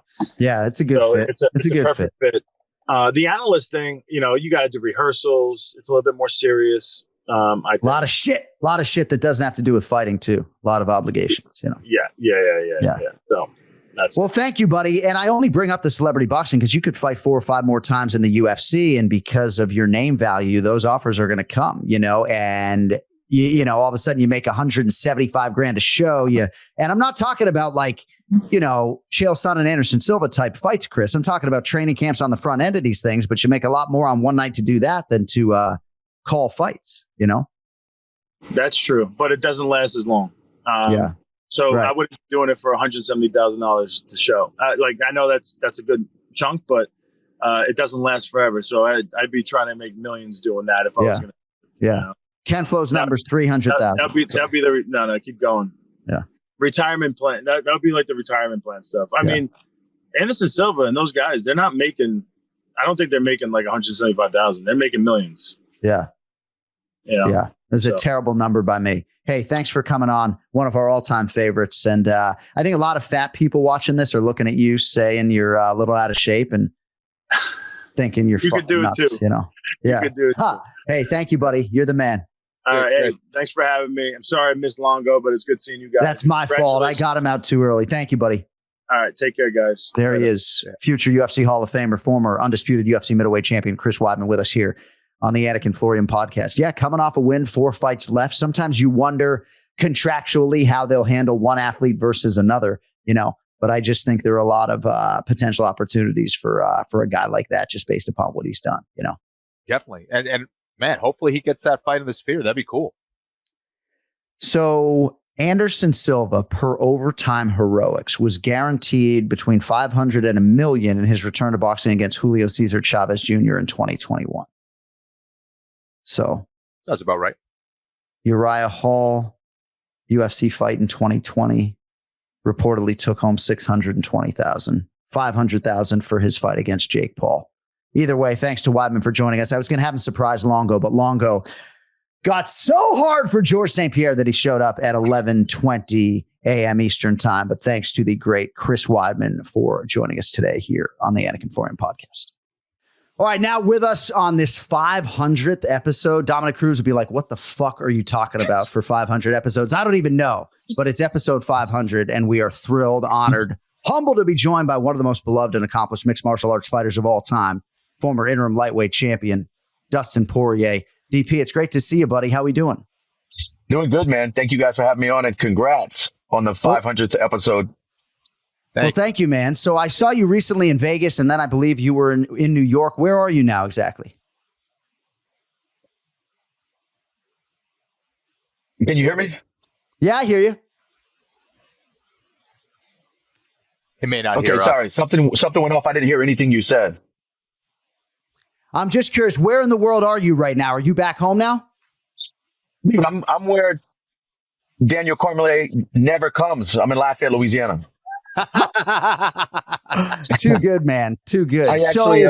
We just finished up a goal with the Good Fight Foundation. We dropped off a check to Food Net and stuff like that, and we're about to have lunch. Well, we'll let you get right back to it in a minute, but obviously it's an honor for us to have you. And I've heard you recently sort of talk about, needing something on the horizon, whether it's a fight or something foundation related. You've been doing television work.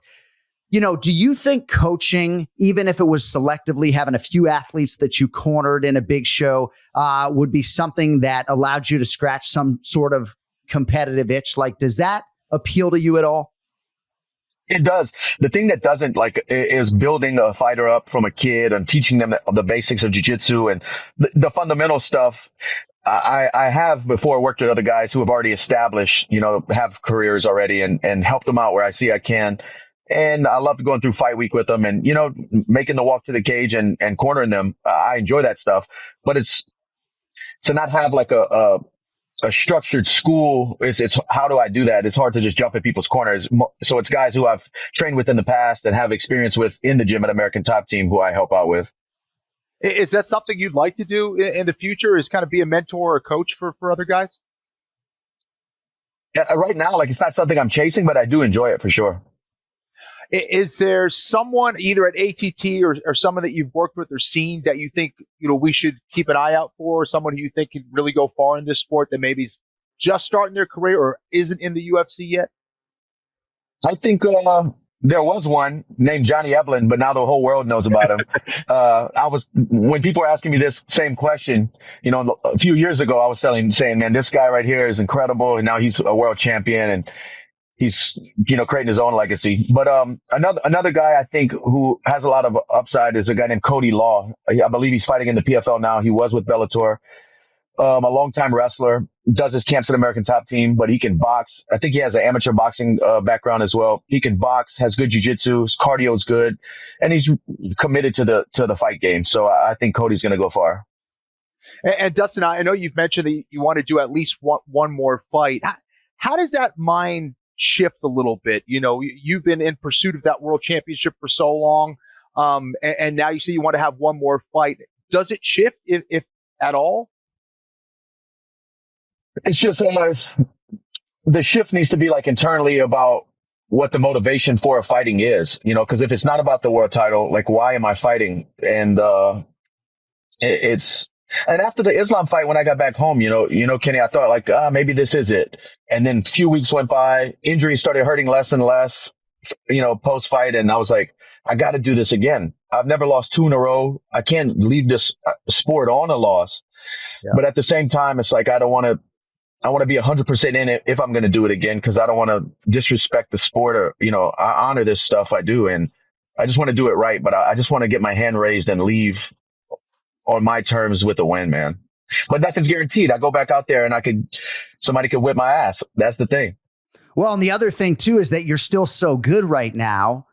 I mean, you nearly won the undisputed title a couple of months ago. So it's then you go win and then they offer you a shot. It's one more green stripe on the Wikipedia page could very well mean one more title fight. So it sounds like one more in theory, but, a win could put you to right back where, maybe you want to be. Yeah, that's the thing I was saying going into the BSD fight. If I beat this guy, if I knock him out or submit him and the world's talking about it, I could get a title shot just for my track record. But having done that and then got the title shot like I kind of thought I could, I just don't know if I'm one win away from that again. I don't know. Because the world title is still something I want, but I don't have like another title run in me. I'm not going to fight 3 to 5 times. I could. Physically I could, but I just have so much going on and I'm trying to take care of my body. Yeah.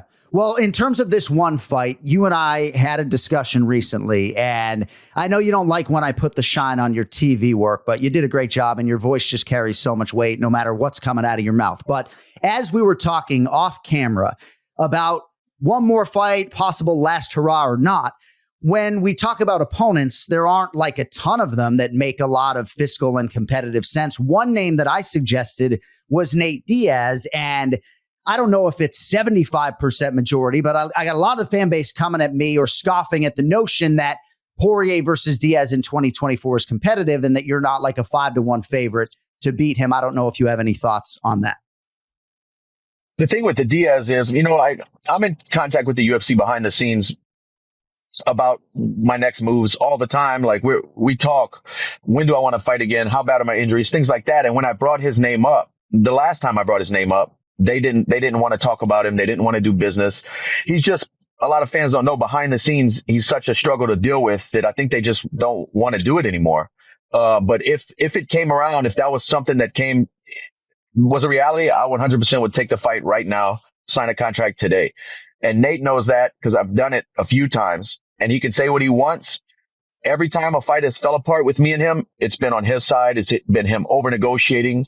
It's been him doing crazy shit behind the scenes, and it's fell apart. I've accepted every fight I've ever been offered with Nate, and I would accept one right now.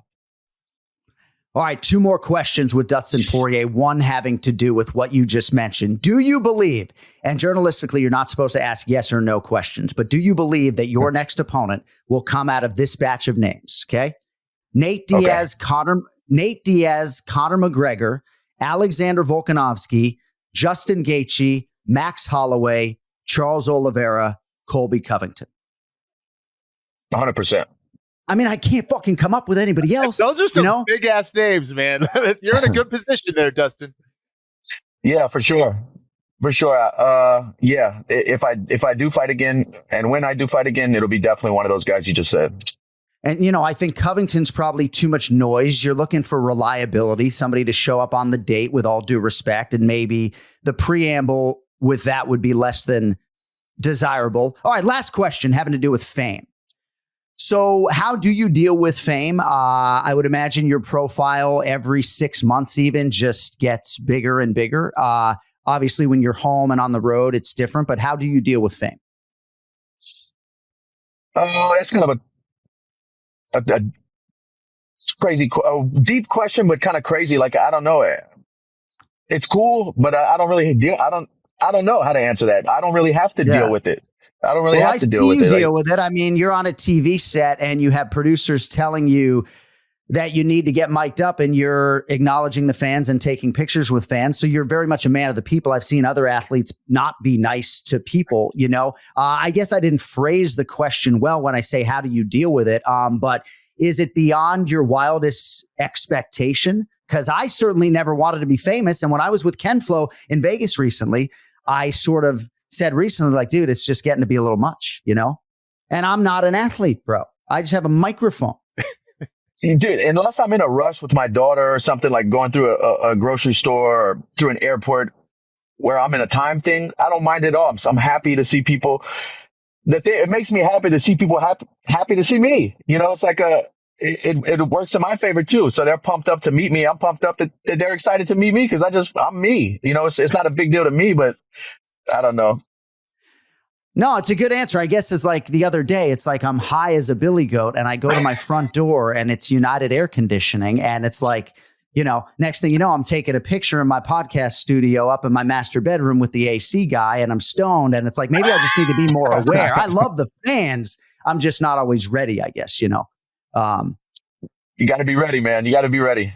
Got to be ready. Hey, thank you for hopping on episode 500. Have a great day with the foundation, Good Fight Foundation, everything else. And I'm sure we'll see you in the not too distant future, brother. I appreciate it, man. Thank you guys. And congratulations again on the 500th episode. And KenFlo, I haven't seen you in person since we cut weight in Vancouver or somewhere. We were fighting on the same card. Do you remember that? Of course I do, man. And it's so great to see good people, hardworking people like you, to see the success that you've achieved since then, dude. I'm so happy for you, man. Congratulations. I appreciate it. Thank you so much, brother. Thank you, guys. See you.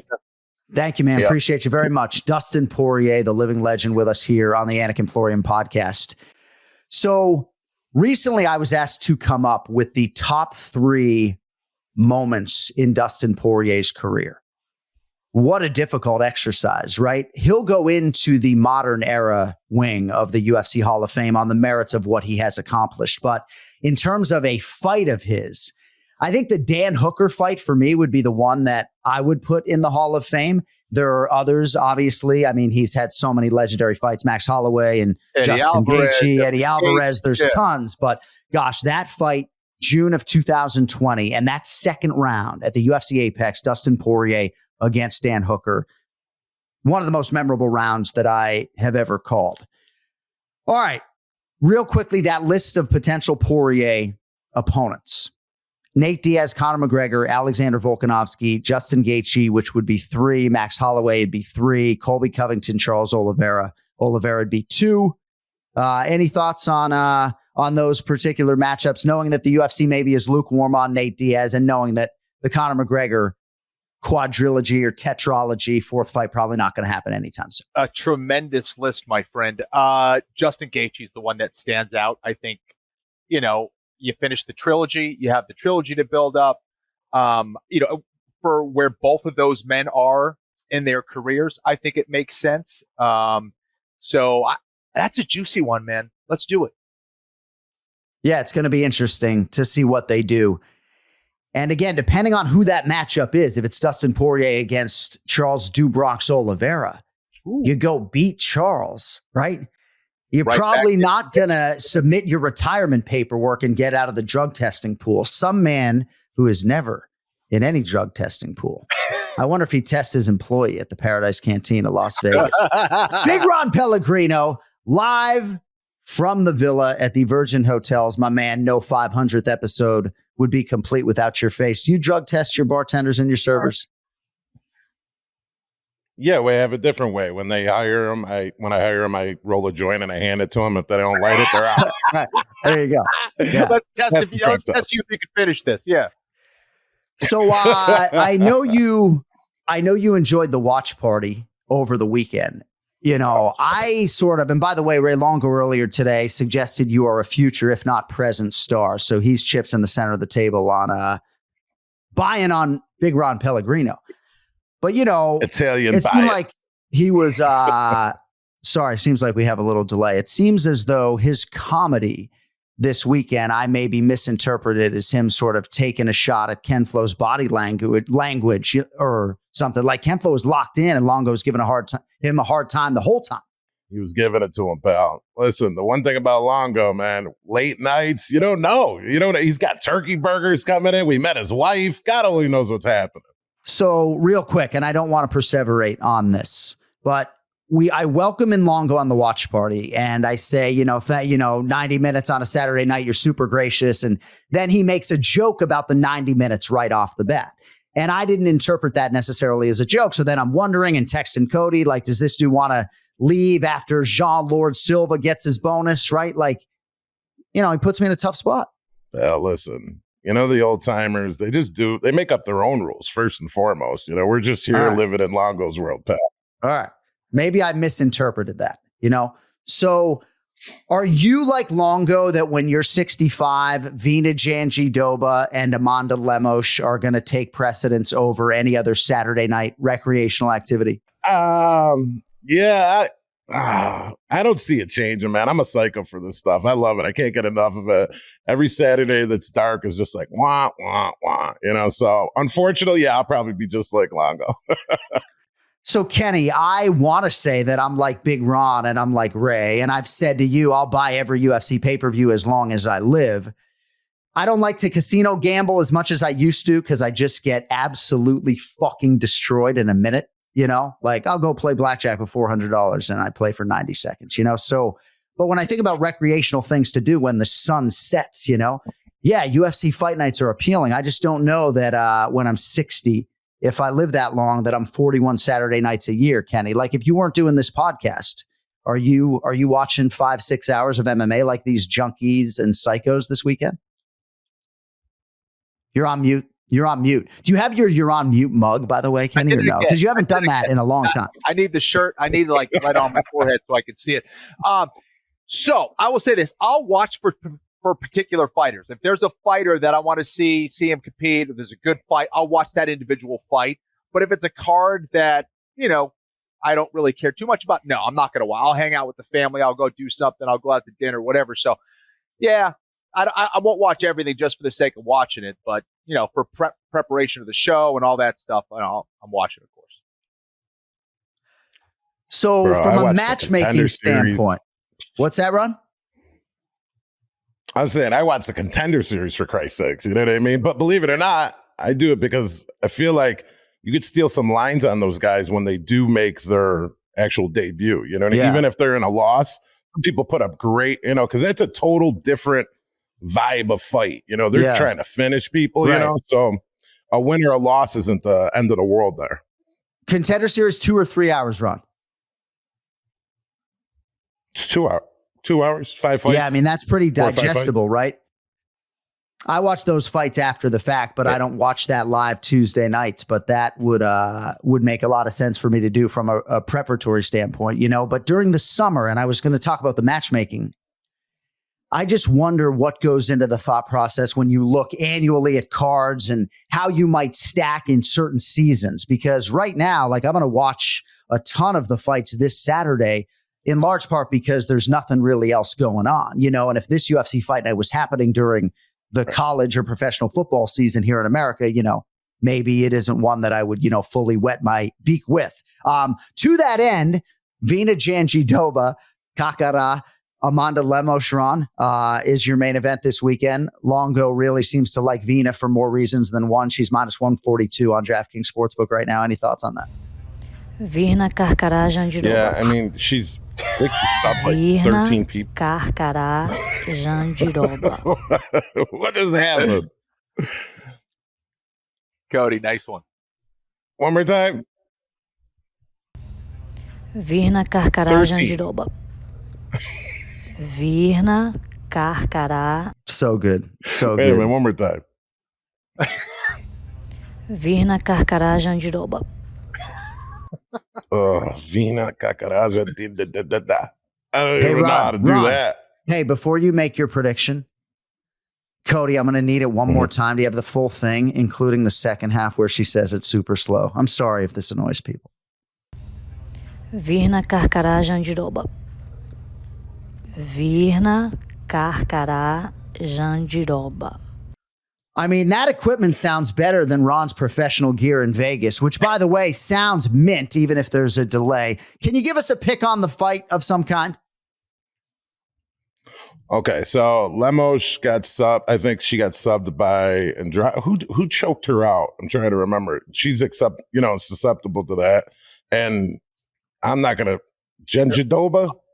Andrade caught her with the arm triangle up against the cage, right? That was right. Like up against the cage. Yeah. And isn't she choked out like 13 people? I mean, that's just what she does. Yeah. So I would venture that she could probably get it to the ground and choke her out. She's a monster, that one. She don't stop. Yeah. Hey, Ron, before I let you go, because it looks like Kamaru Usman is trying to get in but having a hard time. And again, we appreciate you coming on. So you don't profess to be a day one listener or viewer of this show, but when did our show first sort of surface on your radar? And it seemed like maybe you watched it from a gambling perspective almost exclusively at first. Yeah. Yeah, exactly. I you know what? I made that comment the other night on the live stream on the Fight Pass, and I think the one that I actually wasn't the very first one I watched, but the first one that I watched and continually watched after that, believe it or not, rest in peace. It was, I think, 234 in honor of Kobe Bryant. I watched that one, and don't think I've missed one since. Yeah. That's cool. And it was initially for it, but I was the one from, bro, if you go back on Twitter when I still had it under Paradise Cantina, I blew you guys so much before I knew you. Now I don't do it as much because I know you, it feels weird. No, it is interesting. Though, I man. used It's to say, impressive. I thought you were this little Mexican man just saying the sweetest things. Little did I know you were this, giant of a man from Rochester, New York, that would be the prohibitive betting favorite in Power Slap's heavyweight division. I'm telling you, dude, this dude, if he wins the coin toss, knocks all of these motherfuckers clean out with one shot. I guarantee it. Death touch. I'm serious, Ron. Like, that's what happens. Boys, Hey. seriously, wait a minute, real fast. I haven't said it. Congratulations, man. 500 is absolutely insane, man. And the fact that you go from having your number one fan to being, number one friends, man. It's amazing. The fact that I've only known you guys a year is ridiculous to me, like in person, because I've been watching you for years, and then get to meet you and to find out that you guys really are fucking jerks like I thought you were. It's perfect. It's great. I love it. Roddy, you're the man. Your family, buddy. We appreciate you, and we will talk to you in the not too distant future. It sounds like Ray Longo is going to be in your neck of the woods here soon, sooner than me and KenFlo. So we know you'll take good care of him. Yeah, a couple weeks. All right, buddy. Hey, have a great day and a better evening. Thank you, Big Ron. Roddy. Boys, you're the best. Thank you so much for having me on. I appreciate it. 500 more. Let's go. At Big Ron Bets, you're the man, buddy. Check out his YouTube content and everything gambling related. He is our boots on the ground in Las Vegas and one of our fine handicappers responsible for the Anik Florian podcast parlay on DraftKings Sportsbook. I mean, dude, we had George St. Pierre on episode 500. Like, I had to have you on as well just to balance this shit out, but only the best man for our 500th episode. And I know your time is valuable, so we appreciate your time. And if you don't know and you are audio only, we are now joined by a man whose future is in the UFC Hall of Fame, but still a lot of fight potentially left in this dog. One of the greatest welterweights of all time, if not that guy, the Nigerian nightmare, Kamaru Usman. Great to see you, buddy. Repping young LA loud and proud. How we doing? Of course. No, thank you guys for having me. I appreciate it. KenFlo, it's been a while. What's up, man? I know. What's up? Too long, man. Yeah, John. I'm great. I'm in Colorado still, getting some time in with Trevor, some much needed time. So I'm excited. I'm always excited when I'm in Colorado. It feels like when I come here, I have to get into that mind frame. I'm in camp, So now I'm not in camp. So coming here and actually getting some training, it feels great. Well, it was good to see you on the television set this weekend. And now the quick transition back to the training room.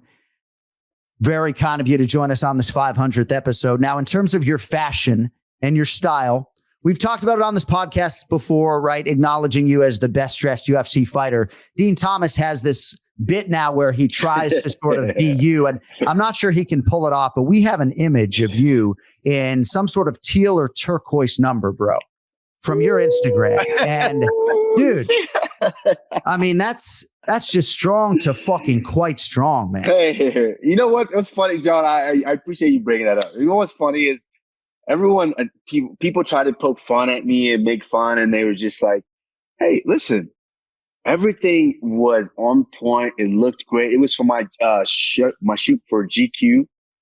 But it was, hey, it was designer too. And my thing was, because now I'm starting to get up there in age, and things just don't come as easy as they used to when you get in the gym. So when you have a body that looks like that, you got to take advantage of it. You got to wear whatever you want to wear. Bro, right. I mean, yes, I would have my shirt off a lot and I'd be wearing things like that. Kenny, you were once sort of known as this guy. You had a big time, long reigning metrosexual phase. You were the fashion forward guy, right?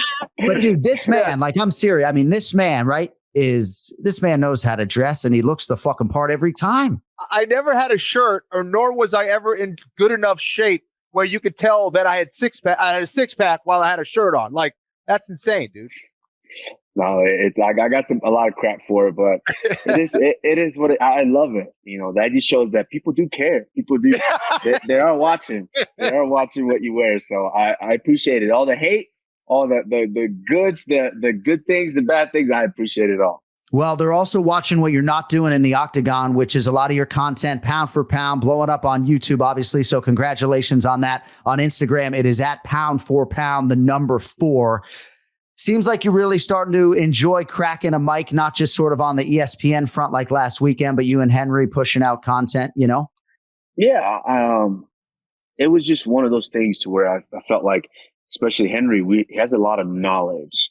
And I'm like, okay, this is a way that you can show it, because obviously we can't go into every fighter or go into every gym and just say, hey, do this, you should do that, or you should improve here, you should improve there, or we see something that could help you. So it's like, okay, let's share it with the world in a way where the world gets to see it, you know, and it's not just, you know, specifically, and it's not you're poking at one fighter or anything like that. It's just, you know, being able to voice an opinion on what's going on and just kind of share your expertise. But plus, pound for pound is not just an MMA or a fight type of thing. It's, you know, I want it to be a platform to where we could talk to all the interesting people that we find very interesting in life. Because sometimes I might be dealing with something in my actual life, and I'm like, you know, I would like to hear from a professional in this field or in that field. And so I wanted it to be a platform to where we get to talk to people and we get to know people. And, you know, we've had some great guests on. We've had Shaq, Dana, Damon John, and a couple of different people. We'll get, you know, only important people like you guys. So we'll get you guys. No, but it's just a platform to where we want to just be able to have those conversations with all the people that we truly love and care about. So you're in a really cool spot, man. You're in a great spot, very interesting spot, where based on what you've accomplished, you can kind of pick and choose who you want to fight in a way. Maybe I'm wrong on that. Correct me if I'm wrong. And what division you want to fight in. Like, what's next for you? Is it 170? Is it 185? Is it 205? Are there any names that you're looking at? That's a good question, KenFlo. Yeah, like you said, it's an interesting spot. It's very different. I've never been in a spot like this where it's just, hey, just get back and pick where you want to go and just get back. And for me, I made my career at being a welterweight, and I never thought I would middleweight. Obviously, when that possibility of potentially getting the second belt, yeah, I thought about it. But besides that, welterweight just seems to be the way that where I have been, where I'm comfortable, even though for the right fight, middleweight makes sense. Yeah. You know, no doubt what's that weight cut like to 170 these days? That's the thing. I haven't done it now in over a year. So it's going to be interesting. It's going to be interesting, but the body knows, you know, once you get into camp and then you really focus and you dial in, the body knows. That's what I found was always crazy to me. The body knows when to just start getting it off. But 170 or 85, if it makes sense, then it's something that I could potentially entertain. But right now, it's just my biggest thing is just getting healthy. I fought so long being unhealthy and just jumping in there because I wanted to fight. I wanted the next guy. I wanted to compete. And of course, you wanted to make money. You want all these different things.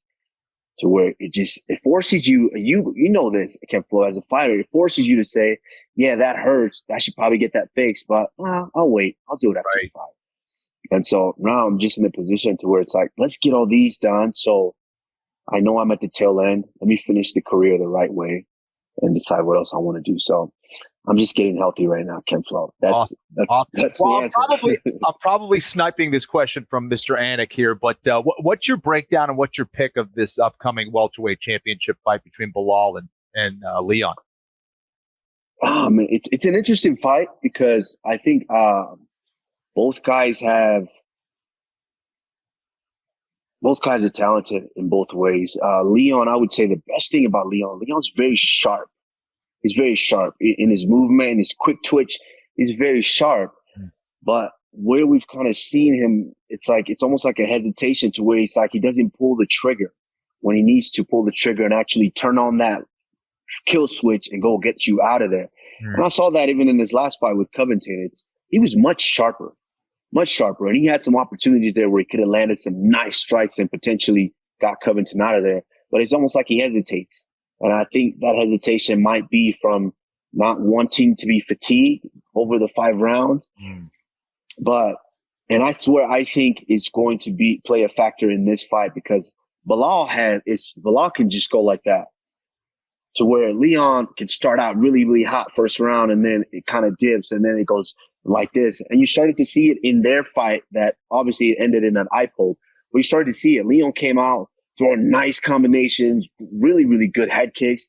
And it kind of, seemed like it shocked Bilal a little bit. But towards the end of that, you see Bilal kind of start to settle in, start to kind of come back before the eye poke. And that's what I think is very interesting in this fight, because both guys are much improved. Leon, of course, is going to be walking around with that extra 30% swag of I'm the champion now. And Bilal has, I don't know, it's just how Bilal deals with all the pressures of everything that's going on outside. Like, we can't forget where he's from. We can't forget, everyone wants to represent their heritage, their culture, where they're from. And so carrying the weight of that, and you're going into enemy territory, literally in Manchester, it's just how they deal with it. I think Leon, if I had to pick, I'm gonna don't hold me to it. I'm gonna lean towards the champion Leon here, because he really impressed me with how he handled all of the pressures and everything dealing with our last fight in London, England. So to be able to deal with that pressure of everyone hometown wanting you to excel and be great at it, just lets me know that, hey, it's something that he can deal with. So it's just based on how Bilal shows up. But if I had to pick, I would lean towards Leon a little bit. You really set that up so well on both sides, because the weight in terms of the bigger picture life stuff that Bilal Muhammad is dealing with is a real potential factor in this fight. If channeled in the right way, it could be, huge, but it's a real lot. Kamaru Usman joining us on this 500th episode of the Anik Florian podcast. I got a couple quick ones for you on the way out. So you just turned 37 in May. You've asked a lot of your body in wrestling and MMA, but he's smiling right now, and for more reasons than one. So I would imagine part of you at times maybe gets a little bit melancholy to think that your body is going to determine, when this thing ends, or there might be only 1 or 2 or 3 training camps left. But isn't it kind of nice to enjoy the fruits and look down at the frost on your fucking left wrist and realize that most of the hay is in the barn? John, you would think so, but I still have a competitor's mind. Which it gets me sometimes, because when I'm at home and then I watch fights, I just instantly, I'm able to switch that competitor's mind there. So it's basically, I guess what we would say is the fire's still in the furnace. It's still burning. And that's where I can't, because the moment I want to say, let's go on vacation. But even if I am on vacation, it's like after day 1 or 2, it's like, damn, I got to get to the gym. I got to get better today. I got to do something to get better in this and get better in that. So I would say for some reason, I just can't yet. There's still a lot in here. But you're right. In the first part of that question is, I go into the gym now and I start moving. I'm like, oh yeah, I'm moving nice. Everything's great here. Everything's great here. And then after a day or 2 of that, your body's like, hold on, guy, hold on. Yeah, let's hold on here. Something starts hurting. So it's the body is obviously going to determine that, but I'm still a competitor. Well, I get a lot of my music from you and what you post on Instagram. So download the song "Get In With Me," Boss Man D-Lo. Left wrist on frost look like a bag of ice. Both you motherfuckers with your watches, All right, I'll get you out of here on this. The great Nigerian Nightmare joining us here on the Anik Florian podcast. So you've saved the day 3 times for the UFC by my count. Maybe it's 4 by your count, right? Whether it's fighting Masvidal on Fight Island, fighting Khamzat Chimaev, right? But welterweight championship traction is always going to be yours as one of this division's all-time greats. So do you believe, and I asked Dustin Poirier a similar question to this earlier, do you believe that your next opponent will come out of this group of 4? Shavkat Rakhmonov, Ian Machado Gary, Jack Della Maddalena, Bilal Muhammad. Ooh. Yes. There it is. That's all we need. Hey, thanks for breaking off a few minutes, man. Always great to see that smile. Great work on television, and we'll see you soon. Keep up the good work with Henry, too. All right. Appreciate it. Thanks, guys. Thank you, bro. Thank you. There he is, Kamaru Usman with us here on the Anik and Florian podcast, right? So all I'm doing as a fight fan, and what an absolute legend that man is. I have so many songs I've downloaded just from going into his Instagram story. But as an MMA fan, even though these are now my colleagues in some part and my friends, Kenny, I'm thinking like, who are they going to fight next? And who are they thinking they're going to fight next, right? So we just presented Kamaru Usman with 4 names, and he didn't really hesitate to say yes. He thinks that he's fighting either Shavkat Rakhmonov, Jack Della Maddalena, Ian Machado Gary, or Belal Muhammad. Oh, gosh, that's a sick list. You're killing it today, man. That's quite the list. God, so are you asking me which one I would like to see? I mean, I'm not asking you anything. All of them. I want to see all of them, John. But the Shavkat Rakhmonov fight, that would be a banger. A banger. But, you know, I assume they probably trained with each other before too, huh? So one guy I don't think it will be next for Kamaru. Okay. Remember the name Belal Muhammad. Now, they did try to put that fight together in the past. Belal was waiting for his championship opportunity, and so much is going to lie with this outcome at UFC 304 between Leon Edwards and Belal Muhammad as to what happens with all of the names that we just mentioned. We didn't mention Gilbert Burns, who is fighting Sean Brady. And the Burns rematch, just with respect to Durinho, all-time great human being, elite fighter, just not a lot of upside for Kamaru Usman to fight his friend and former training partner Gilbert Burns again. So I think it's going to come out of that 4. I don't think it's going to be Belal. Maybe if Leon wins dominantly, it would be Belal in some sort of eliminator. I don't think you do Edwards versus Usman 4. That's why I didn't mention that. I think it's going to be one of those guys in a main event or eliminator. Ian Machado Gary, Shavkat Rakhmonov. Those are the undefeated guys that seemingly are healthier than Jack Della Maddalena. And, that's what it's going to be for Kamaru, as long as, you know, the body and the knees hold up, you know? Agreed. All right. Well, thanks to Kamaru Usman for joining us here on the Anik and Florian podcast. Today's main event challenge is presented by DraftKings. Stay tuned because you'll hear more about DraftKings and all it has to offer throughout the show. DraftKings, the crown is yours. This is great. I'm going to the gym, work out. All right. Well, if you don't recognize that voice, that is one of the all-time greats. I mean, what a fucking human being. What a golfer. What an athlete. What a fighter. The highlight, Justin Gaethje. So, how was the live event in Denver on Saturday? I'd imagine you're a fairly popular guy in that building, or no? Yeah, it was cool. I love Denver. You know, UFC started here in 1992. UFC such huge fans of, you know, they're really spoiled, though. There's a lot of great local promotions.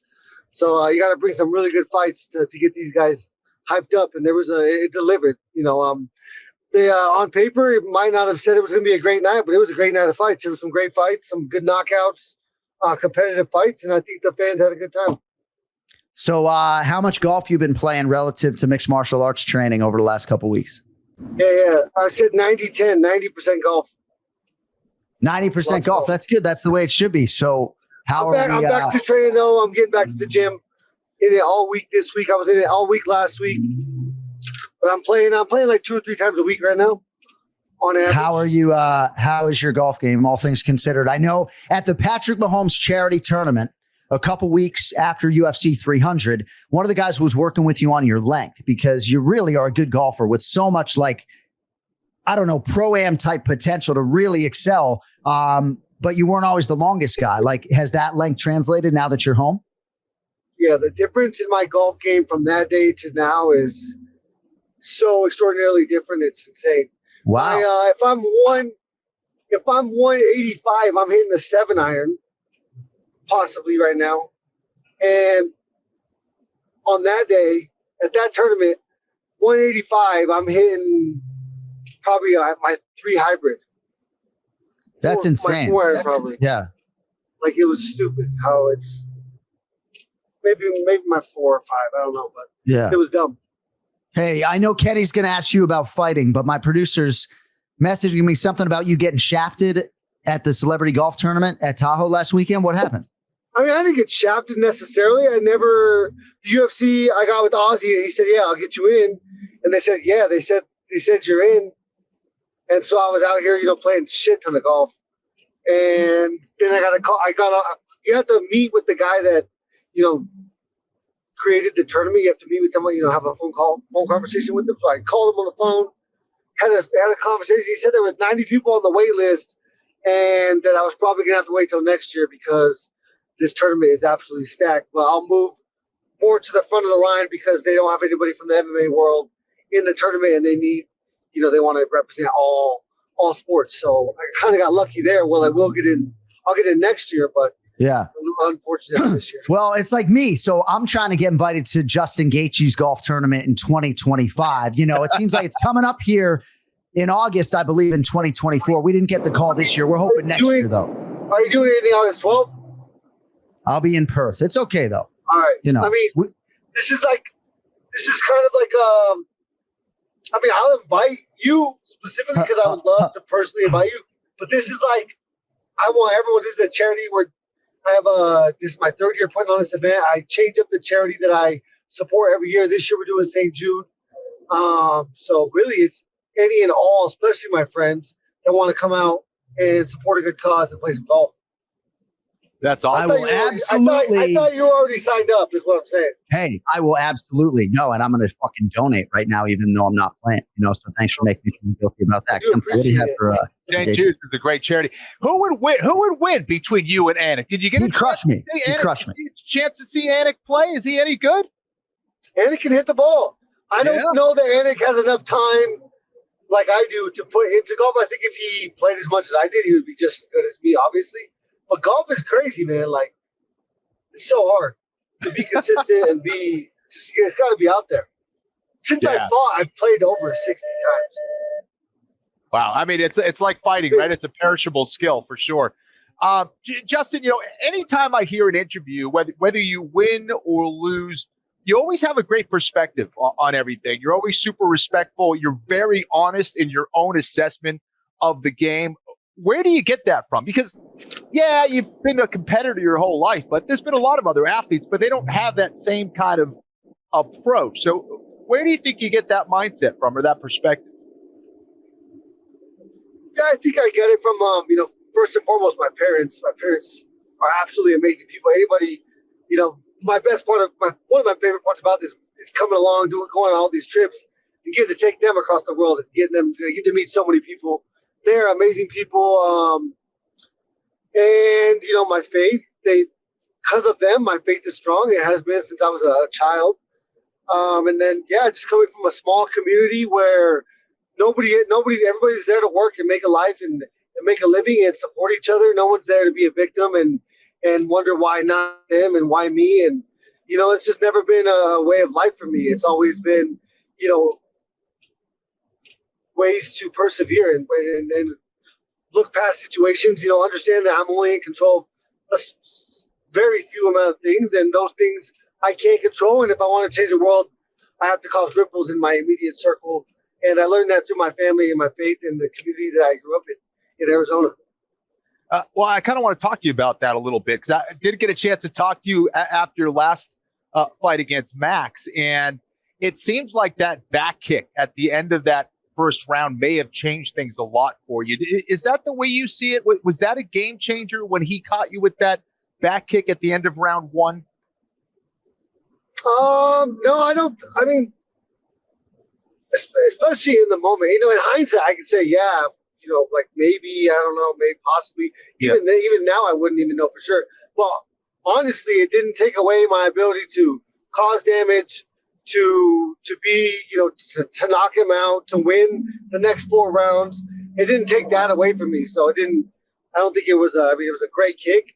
It hurt right away, but the adrenaline is crazy. My nose was bleeding, but I didn't feel exhausted in there, which I would assume would be the only repercussion to breaking your nose and not being able to use it as a breathing source. Thank God I got used to that for 13 years, knowing how to, breathe and compete without a nose. And so, that was just, you get hit, you move on. I got 4 more rounds. It was just really, really good that night. I think my game plan wasn't necessarily the correct game plan, but that's only something you can know after the fact. And I think he fought an amazing fight, and he was very precise and perfect that night. And that was a very, very tough Max Holloway to beat. What do you think you would have changed on fight night? So I think I would have pressured more. I would have tried to move forward and fight at not. No, I thought he would come to me more. Or anything. And then when he did come, it was, few and far between, where it was so, unpredictable and fast that I didn't see it or find it. And if I would have been inside and like I did in the fourth round, similar to the fourth round, the only round that I for sure think I won. I moved forward. I was trying to step on his feet. And yeah, I think that was the way that I had to fight that fight, at least from the second round on. So if anyone in life gets the chance to film a movie, a major motion picture, you should hope that Justin Gaethje is on set, because I think for me, the highlight, no pun intended, was having you in Atlanta. And I know you can't get into it, right? But did you get the sense, and I don't know if you had done any movie acting like this before, but did you get the sense after you had done what you had done before Bisping and I started blowing smoke up your ass that you had done like a really good job with it? Because you never know when you're going through it. Like, dude, you fucking crushed it. It was such a unique experience. I've never filmed a movie like that. I've never seen a movie filmed. I've never seen somebody act. They made us act. They didn't even say we were going to act. Yeah, right. They just said action. And I was like, well, okay, what do I do? Like, and no one said anything. I was like, okay, what would I do in this situation if this was happening? And that was the best I could do. Dude, the sparring was perfect. Having me and Kamaru in that setting is perfect because we understand each other's space, time, and then once you understand each other's space and time, you can make shit look really cool. Without actually, fucking each other up, which is a cool thing. I think, I don't know. I'm excited to see what our punches and strikes and fighting scene look like, because I think we did good. But I don't know what it looks like on camera. Well, you think you're beloved now. If they use everything that you did, both in fighting and out in that movie, dude, your legend's only going to continue to grow. Fun experience. So, this is the 500th episode of our show, so we really appreciate a few minutes. Thank you, buddy. Kamaru Usman came on earlier. I don't know which fight it was. After one of my fights, I was like, I want my first interview with John Anik on the Anik and Florian podcast. Well, thank you, buddy. It was Cerrone, or I don't know. No, that means the world to me to this day. Well, we appreciate a few minutes. We did just talk to Kamaru. Are you guys going to engage right now? Is that what's happening today or no? Was he at the gym? Yeah, he was at the gym. Nice.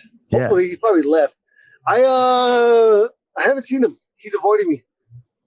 All right, buddy. Well, have a great day and a better evening. And it means a lot that you'd give us a few minutes today. Enjoy the rest of your commute. Keep going. I'll be there 750, 1,000. Let's go. Thank you, buddy. You're the fucking man. Later. There he is. Your favorite fighter's favorite fighter, the highlight, Justin Gaethje, UFC lightweight contender, former interim champion, former BMF champion, and just another living mixed martial arts legend. It's the main event challenge. Anik. The time is most definitely now. Florian. I finish fights. I'm going to do everything possible to win. The main event challenge. The John Anik and Kenny Florian podcast. All right, today's main event challenge on the Anik and Florian podcast is presented by DraftKings. Stay tuned because you'll hear more about DraftKings and all it has to offer throughout the show. At DraftKings, the crown is yours.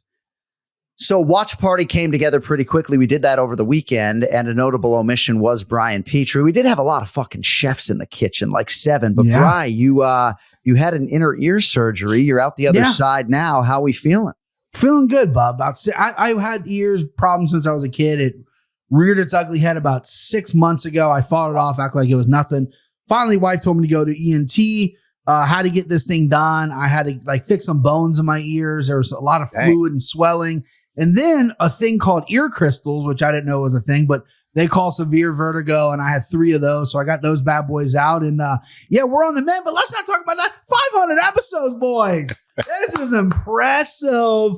And I got a little tidbit. I held on to this nugget. I don't know if you guys know this, but I've been there day one. You guys know that. I also was on episode 176 picking Volkan Ozdemir versus Anthony Smith against Kenny. This is TJ DeSantis called. It was the Fox Sports days. I don't think I left an impression because the second time went better. But here we are, baby. We're back, brother. You definitely left an impression. I can't speak to the delay before the second appearance. Do you remember when you took over full time as the chief handicapper on the Anik Florian podcast? So I remember the first time I did it was in September 2020, maybe 2021. I can't remember. I was on vacation with my family. And then soon after that, March-ish. Yeah. After we met in Columbus is kind of when I was full time with it. Yeah. But yeah, after that second appearance, I was like, I need this guy. Nice. Do you think Evan Longoria, former all-star third baseman, Major League Baseball, do you think that his support of you helps you on this show in terms of your status? 1,000%. The guy's all time. He's aces. He's texting me all the time. I mean, this dude is a fucking future Hall of Famer, and he send me a text like, "Hey, what do you like in this co-main event?" At midnight. You know what I mean? Great. It's like the guy's the best, man. Well, I was just going to say, you actually don't need Longo's support to keep your job. But I love him, and he's an absolute legend. And if Scotty Rowland's in the Hall of Fame, can we make some room for fucking Evan Longoria, please? Absolutely. Oh, yeah. UFC Fight Night, Lemos versus Janji Doba. Venue, UFC Apex. 6 main card predictions from the fellas today. How about KenFlo prepping for like 5 interviews and all these fights as well? Stud. First fight for us is going to be at featherweight, boys, where Bill Algeo is the -170 betting favorite against Doo-Ho Choi. He comes back +142. Strange UFC career, Bri, for the Korean Superboy Doo-Ho Choi. The fight against Cub Swanson, UFC 206, back in 2016. UFC Hall of Fame class of 2022, but he's fought just 6 times since his 24 UFC debut. So sometimes as a handicapper, I'd imagine it's hard to know what you're in for. What do you make of the featherweights here to kick off the main card? It's tough to cap him. You know, he had that military service, and then he just took 2 years off, I think, to get healthy. His last time out was a draw against Kyle Nelson because he gave up 6 takedowns, but his hands look good. He outstruck him 50-20. I feel like he was a little gun shy because his 3 fights before that, he got finished. We need that Korean Superboy coming out guns a-blazing because Bill Algeo, excuse me, on the tail end of his career, I would say, he's a great guy, but he's 37. First time he's ever been put out was his last time out. That scares me a little bit. A guy who's never not known for his defense. It's kind of funky in there. Doo-Ho Choi can crack, and Doo-Ho Choi is fast as long as you stop the takedowns. And I like saying his name, Doo-Ho Choi. Nothing against Bill Algeo. I did last time break it down. I did say he was from Philly, and a guy DM'd me. He goes, "No, he's from the King of Prussia." Sorry, I guess they don't have water ice in the King of Prussia, Philly. My bad. But I like Doo-Ho Choi as the underdog price here. Bill Algeo can easily steal this if he wants to mix in the takedowns and stuff, which he might because he's coming off his first knockout loss.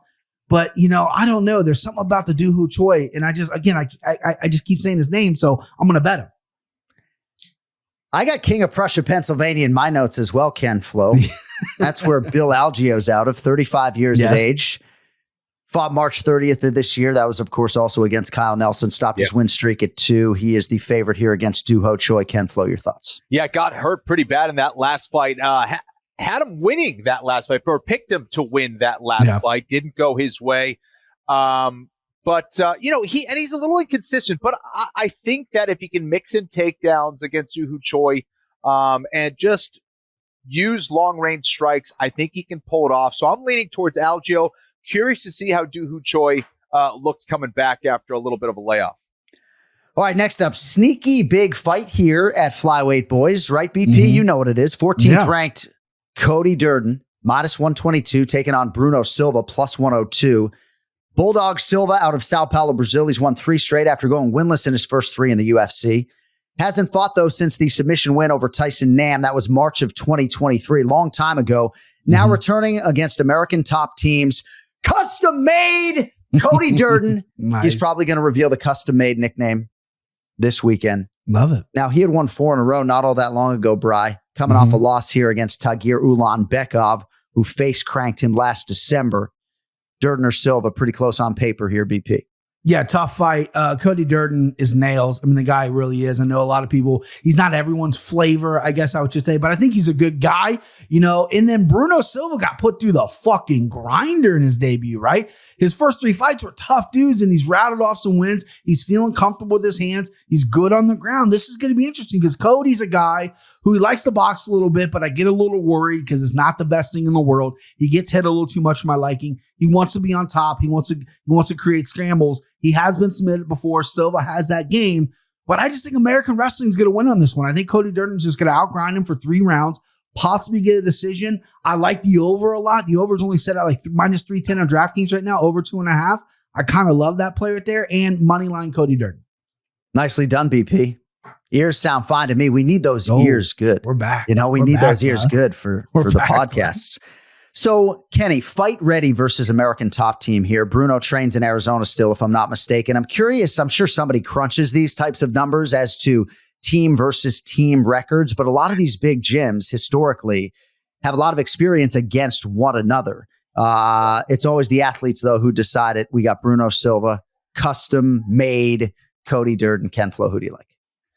Yeah, I kind of see it the same way as Brian. I do think wrestling is going to be the deciding factor in this fight, just because I think they're pretty even when it comes to the striking game. And, judges are going to favor those takedowns. If it is close, I think that is usually the deciding factor, especially a guy who knows how to keep position. As long as he's able to stay out of things like guillotines and arm locks, I think he's going to be able to chip away with ground and pound and get it done on that end. And it's interesting, though, that both these guys have lost to the same guy, Ulanbekov. So I think Cody's probably poised to take the win here. Should be close, but give me Cody Durden. All right, next fight for us on the main card coming up, UFC Fight Night this weekend, is at lightweight, and I'm going to employ the pronunciation file here. Now, we got a lot of fan feedback on the pronunciation of the week segment. Some people want us to kill it. Some people want it to continue. It will continue in some form. In part because I fucking need it, right? And this next name I can't really pronounce. Now, Kurt Hollabo is the plus 114 underdog fighting this other gentleman who's the minus 135 betting favorite, Bry. Do you care to give this a gander before we play the file? Of course. All right, Bry, what do you have for us? I mean, I'm going to fucking butcher it, but here we go. I'm going to go.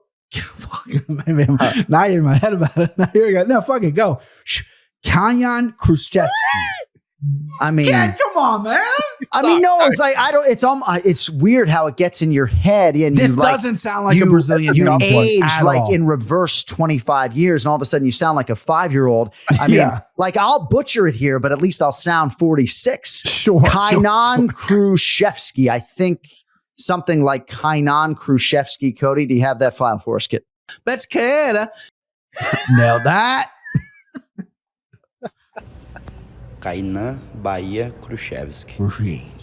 Kainan Bahia Khrushchevsky. Kainan Khrushchevsky, maybe? Yeah, Kainan. Yeah. Either way, he's out of Salvador Bahia, Brazil. He's 33.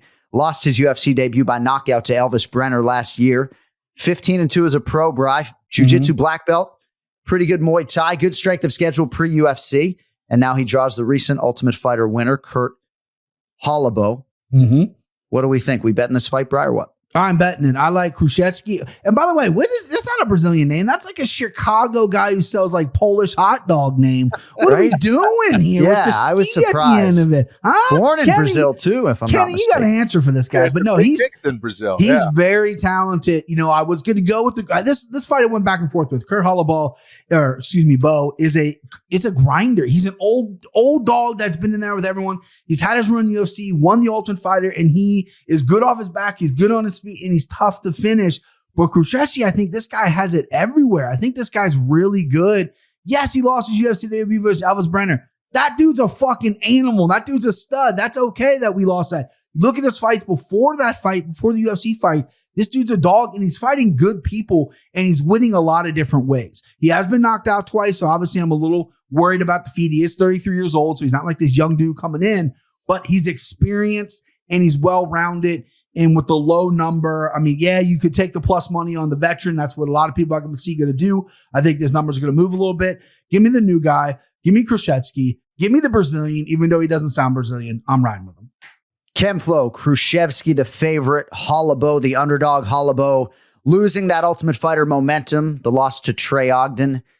He's 1-5 in the UFC. So Kurt in a big spot here. Obviously, he has the Ultimate Fighter contract, but how do you think he fares here as a slight dog against the dude whose name I can't pronounce? Man, he's a good fighter, man. He's from Brazil, man. Very good strike. He's very black belt in jiu-jitsu. doesn't have too much experience, but man, he's a good fight. Okay, no, Kushevsky. This is the guy who I agree with. I think he has the advantage here. I'm not going to listen to what you have to say about this fight anymore. So if you want to get back to doing that English Brazilian thing, we can do that. Otherwise, we can move on to the next fight. At this point, I truly don't care about your pick. Hey, Coach Holloway is very good. Good guy.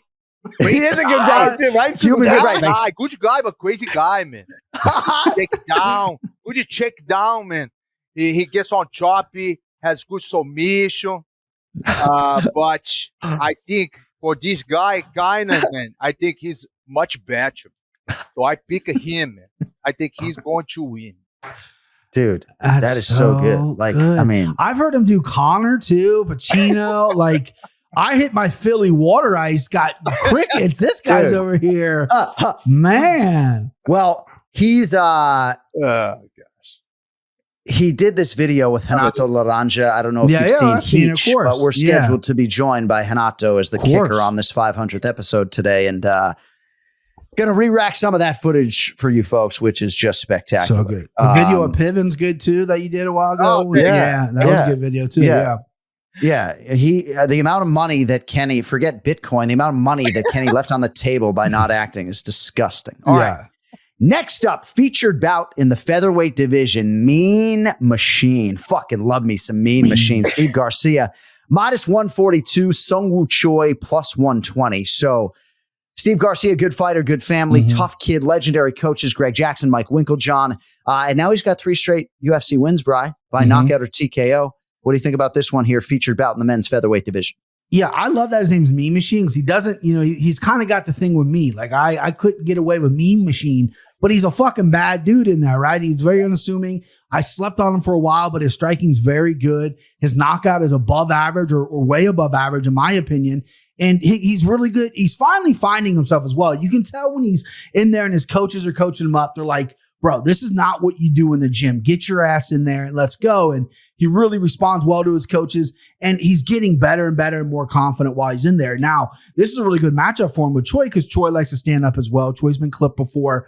He sometimes tends to get wild in there, and sometimes it works out in his favor, but I feel like that's not going to work out when you go against Steve Garcia. I think Garcia is going to kick the legs. He's going to move. As long as he stops the takedowns, I think it's going to be a striking clinic for Mean Machine Steve Garcia, and I like him. I like him big here.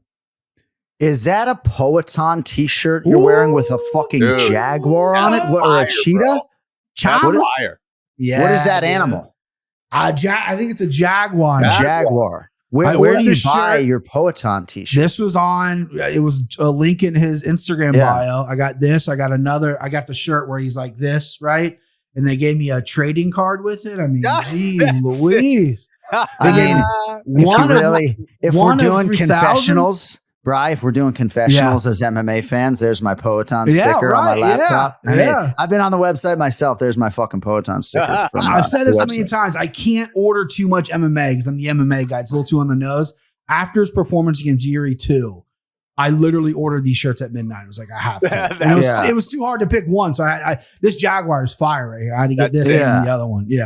Yeah, I mean, I try to support as many of the fighters as I can. If I see their merchandise, right, I bought a Chiwiwis hat that I will wear in support of Raul Rosas Jr. I didn't buy like Miranda Maverick's pickles because I don't want the glass jars fucking cracking on my front door. And now Miranda's probably going to message me like, hey, we ship in plastic, you fucking asshole, Kenny, we were talking, I think, about Sungwoo Sting Choi. He's 4-5 in the UFC. Good striker, long for the division.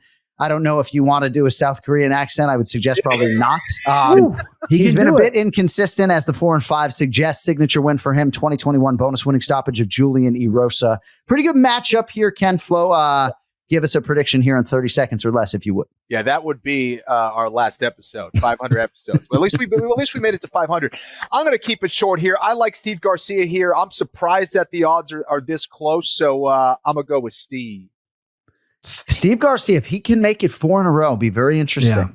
All right, co-main event in the middleweight division. The Iron Turtle, Jung Young Park, -185, Brad Tavares, +154. So, Bri, we'll start with you here. Yeah. Park fought 3 times last year, 2 submission wins and a split decision loss to Andre Muniz. Strong UFC schedule overall. UFC debut came against Anthony Fluffy Hernandez back in the day. And now in Tavares, he draws one of the biggest names of his career, to be sure. Any strong lean for us, Bri, on the co-main event? Yeah, I mean, I guess I wouldn't a super strong lean, but I like the Iron Turtle. 4 Korean fighters on this card as well. It'd be pretty cool if this was in South Korea instead of the Apex. But I digress. Listen, Jung-Yong Park is a guy that likes to move forward. He wants to get on top of you. He wants to clinch you. Tavares has really good takedown defense, but in the clinch, Tavares sometimes lets you clinch him, lets you put some. He lets you dictate the fight. Tavares is very good in distance with his kicks. But when you dictate the fight on Tavares, he just kind of lets you go, and he'll let the 3 rounds go by. There's no sense of urgency, at least in his last couple of performances. I thought he could have maybe stopped Chris Weidman. Maybe that was a show of respect that he didn't. But I need more from Tavares, especially being a vet. And I haven't seen it, but I've seen enough from Jung-Yong Park, the Iron Turtle, to get this done. He's going to march. He's going to slow and steady, the Iron Turtle, win a 3-round decision. And I'm going to cash some money on that because God knows I need it. Kenny's Florian. We'll get to that later. He's kicking the shit out of me, but I need the money. Yeah, you are facing your largest deficit of 2024. So we'll see what this weekend holds for you. As to the co-main event, KenFlo, Jung-Yong Park minus 185. Brad Tavares plus 154. Park 33. One of several South Korean fighters to be showcased on this card, taking on the Hawaiian Tavares, who is 15-9 in the UFC. Outstanding body of work, KenFlo, for Brad Tavares. You're only as good as your last fight, though. That was a stoppage loss for him in February against Gregory Rodriguez. He'll be 37 in December. Your thoughts on him here in another big spot against the Iron Turtle? Well, BP, now you know how I felt last year. You smoked me last year, so I guess it's my turn. Okay, so this is an interesting fight. I think that Weidman has certainly faced the tougher competition. You look at, his last 4 fights. I mean, all big names, tough fighters. Weidman, Rodriguez, Bruno Silva, Dricus Duplessis. There's not a lot of guys that are going to get wins against those guys. But I think Tavares, it's going to be critical for him to really establish himself out there. And like Brian said, I think sometimes he gets really comfortable in the clinch.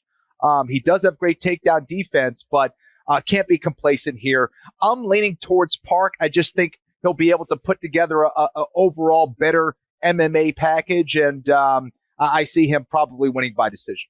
All right, nicely done. And by the way, anytime you want to pay off that bet in any manner from last year, to me and Petrie, KenFlo, you and Cody, I thought you guys were going to forget about that. Yeah, so you can either crack a beer bottle over your head. We've said you can soften the glass by putting rocks in it. You can do a fucking shoey. I don't care if you come out here want to take shots at Cuervo. I'm just going to smash mine over Cody's head, so we're good. Yeah, that works. That's fine. That is fine. As long as Cody obliges. He's got that New Hampshire tough. I'm sure he'll be fine. Just fucking skull it, Cody. You guys probably did that back in the day. All right. Main event between a couple of top 5 ranked strawweights. I really don't think we should play the Vina Jandiroba file anymore. She's the minus 142 favorite against Amanda Lemos, who is plus 120. So Lemos fought for the world title last August, showed a lot of grit in lasting 5 rounds against Zhang Weili, then responded in kind, of course, KenFlo, fight of the night win over Mackenzie Dern.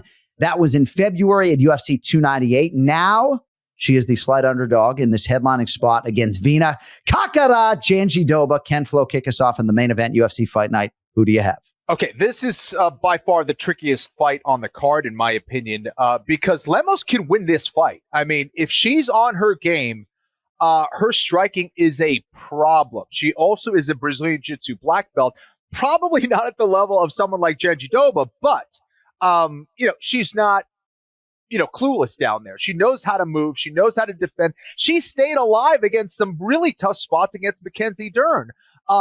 I think she'll be in some of those very same spots, however, here against Jandiroba, because I think Jandiroba has a significantly better takedown game than Mackenzie Dern. And she has a knack for getting these takedowns up against the cage. Her striking is good enough to get to those clinches safely. Not good enough to stay the whole time against someone like Lemos for 25 minutes, certainly, maybe not even 15 minutes. However, I think her ground game, her positional game, her submission game will get the job done at some point. It may go to decision, and I think she'll have enough with her grappling to get it done there. But you cannot count out the striking of Lemos. I think it's a pretty interesting fight here, but I'm leaning towards Janji Doba. No, it really is. It's a great fight. It's a great division. I was having a little bit fun earlier thinking about myself sitting down to watch this fight at 65 years of age. But Janji Doba has really rounded into form, Bri. Mm-hmm. She's won 3 in a row, vaults into the top 5. And I just have a lot of respect for the way she has gone about her career. Last 3 wins over Angela Hill, Marina Rodriguez, most recently in impressive fashion in the role of underdog against Lupe Godinez. Maybe a title fight in 2025 if she wins here. Your thoughts on Lemos and Janji Doba in the main event, BP? Well, it's the battle of the haircuts. I mean, their haircuts are unmatched in this division. I mean, both these women can never change their hair because it's iconic.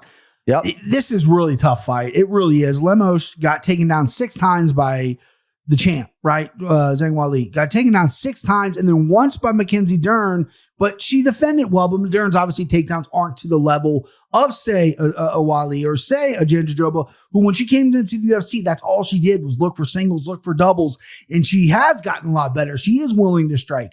I'm really curious to see if there's going to be pressure on Janji Doba to make this interesting, to make this exciting. It's a 5-round main event. Her face and name was on the poster. Is there any pressure internally of saying, I can't really hang on her legs? Let me mix things up here. Let me try to go for a finish. Let me do some things stand up to try to get Lemos. Because if she does that, I think that's going to be a problem. I think if she goes outside of her game, I think Lemos gets her. I'm taking the underdog in Lemos. I think she's just a little more well-rounded, a little more skilled. But this is going to come down to a decision. I'm not willing to put a ton of money on it. If any money, definitely bet the over, maybe a submission prop. If Janji Doba does get it to the ground, she's kind of slick when she takes the back. But other than that, I think I'm going to avoid. But give me Lemos. All right, nicely done there. And if anyone wants to send me, speaking of faces on posters, a Florian Lozon poster from 08. Tough to find. I've looked. Yeah. They're tough to find. I would take Florian Gomi, I guess, although I didn't love Kenny's hair in that fight. It was like my son's. It was like going over his ears. Were you on the poster against Shirk? Oh, you had to have been, right? When you fought Shirk? I'm not sure. You had to have been, one. right? I can't remember off the top of my head. Yeah. Huh. I think so. Actually, I think so. I know you were on the DVD cover. I had it somewhere. Yeah. All right, place your bets. Brought to you by KennyFlorian.com and JohnAnik.com, where you can find all of your Anik and Florian podcast merchandise and One More Sleep merchandise as well. I think we have a promo code UFC 304. Also, Bilal Muhammad's merchandise line can be accessed at JohnAnik.com. 100% of the proceeds of Bilal's merch goes to Gaza. All right. Let us update the standings. Always gives me anxiety. Hope I get BP's figure right when I don't check thoroughly. Team Florian, year to date was about $1,400. You had $750 straight on Jean Silva. Outstanding, KenFlo, right? What conviction, right? That page is $652.17. You did give $250 back on C-Rod Christian Rodriguez. Net profit for the week, though, plus $402.17. Team Florian year to date plus 1861.19. Team Petrie, pretty good job on the board by you as well, brother. 200 straight on Montel Jackson at minus 148. That page in 135.14. You had 100 straight on Julian Erosa plus 170. Really well done. You also had Jean Silva by KO at plus 175. Another $175 there.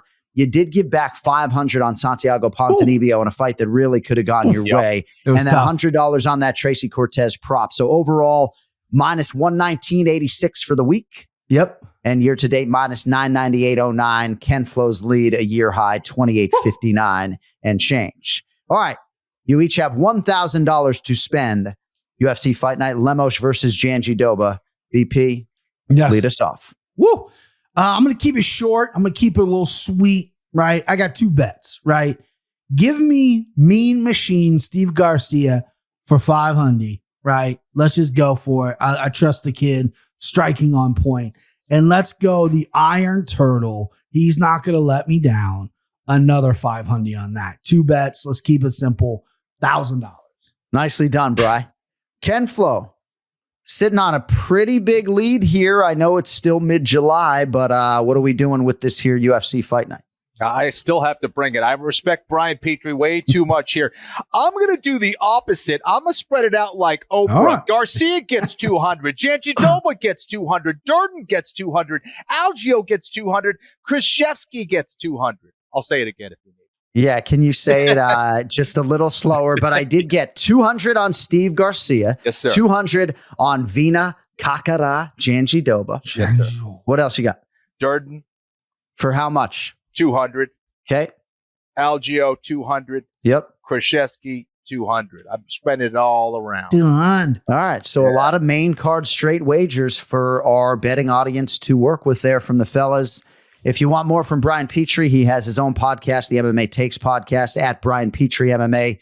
Hey, thanks for everything you do and continue to do for the show, buddy. Great job today. We will talk to you next week in advance of the big one, UFC 304, Edwards v. Muhammad 2. 500 episodes. You boys, this relationship, this chemistry does not work for 500 episodes. It can go for 5 million more. I am so glad to be a small part of it. I know in MMA Twitter, in the capping spear, in the content spear, this is the dream job. And guess what? I fucking got it, boys. Chief handicapper right here. Thanks, boys. Thank Good, you. man. I'm extending your contract through 2025 because you just said that. Thank you. All right. Thank you. Brian Petrie with us here, as is always the case on the Anik Florian podcast. All right, one final guest today as we close out this historic 500th episode of the show. Legends only. Oh, yes, my brother.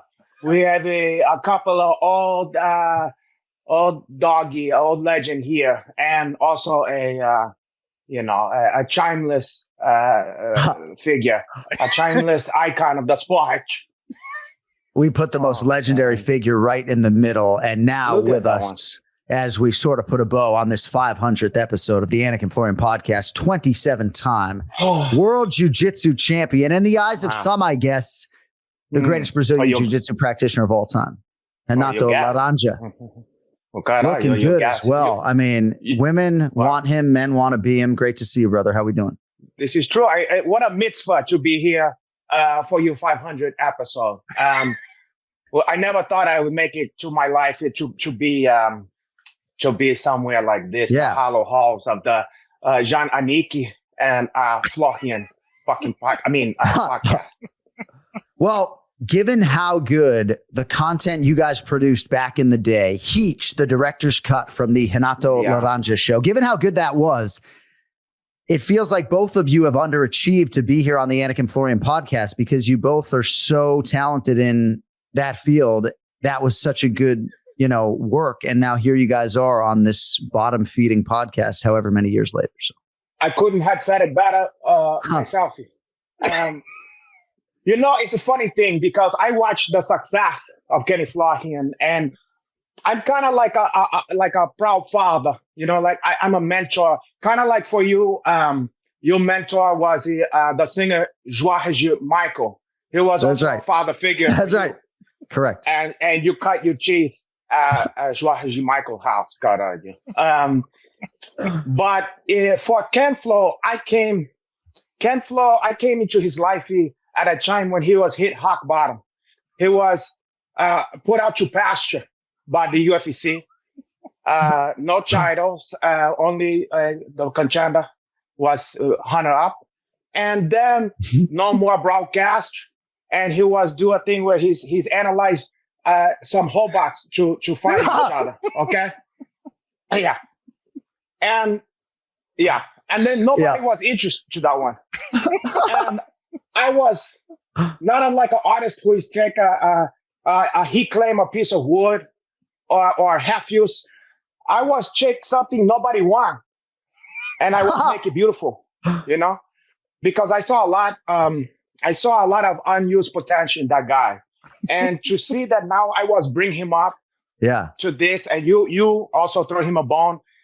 I can't be more proud of this guy here. God, thank you, man. It's amazing how much he mushroomed under your direction. I'm going to let KenFlo get in here, but just for a second, if I could, we do have some clips. And you can watch the entire thing from the Renato Laranja show on YouTube. But we have some clips for you folks today from HEATCH, the director's cut. Some fine work.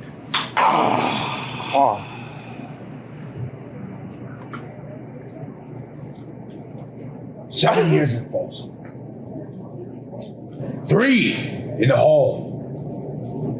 McNeil before that. McNeil's hot, as they say. Carallo. Hi. What are you, a penologist?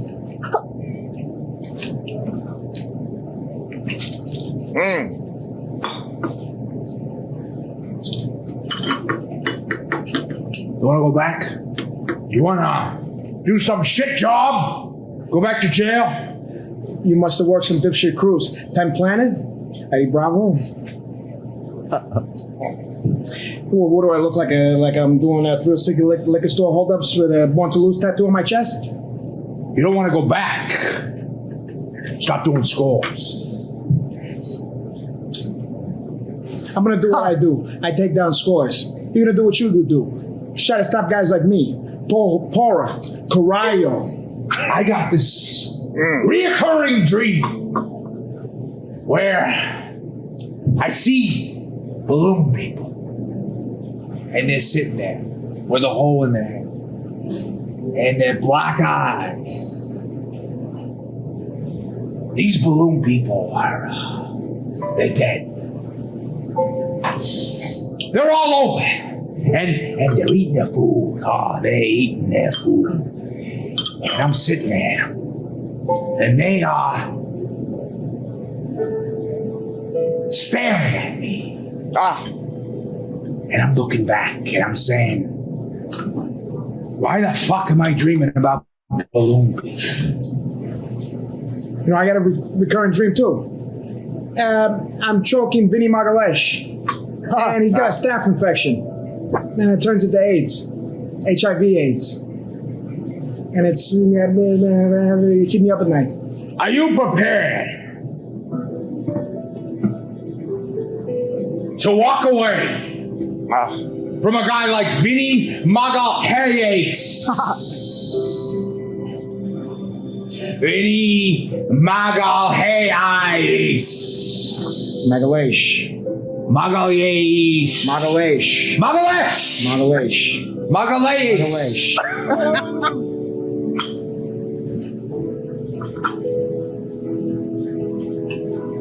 I see you. We are sitting here like a couple of regular fellas, you and I. But if it's between you and I, this whole thing is going to be destroyed. Because I'm going to take that gun and I'm going to shoot you. I mean, this is, I haven't seen that in quite some time. It was powerful. It's a fucking masterpiece. I wonder how many of those 250,000 clicks are me.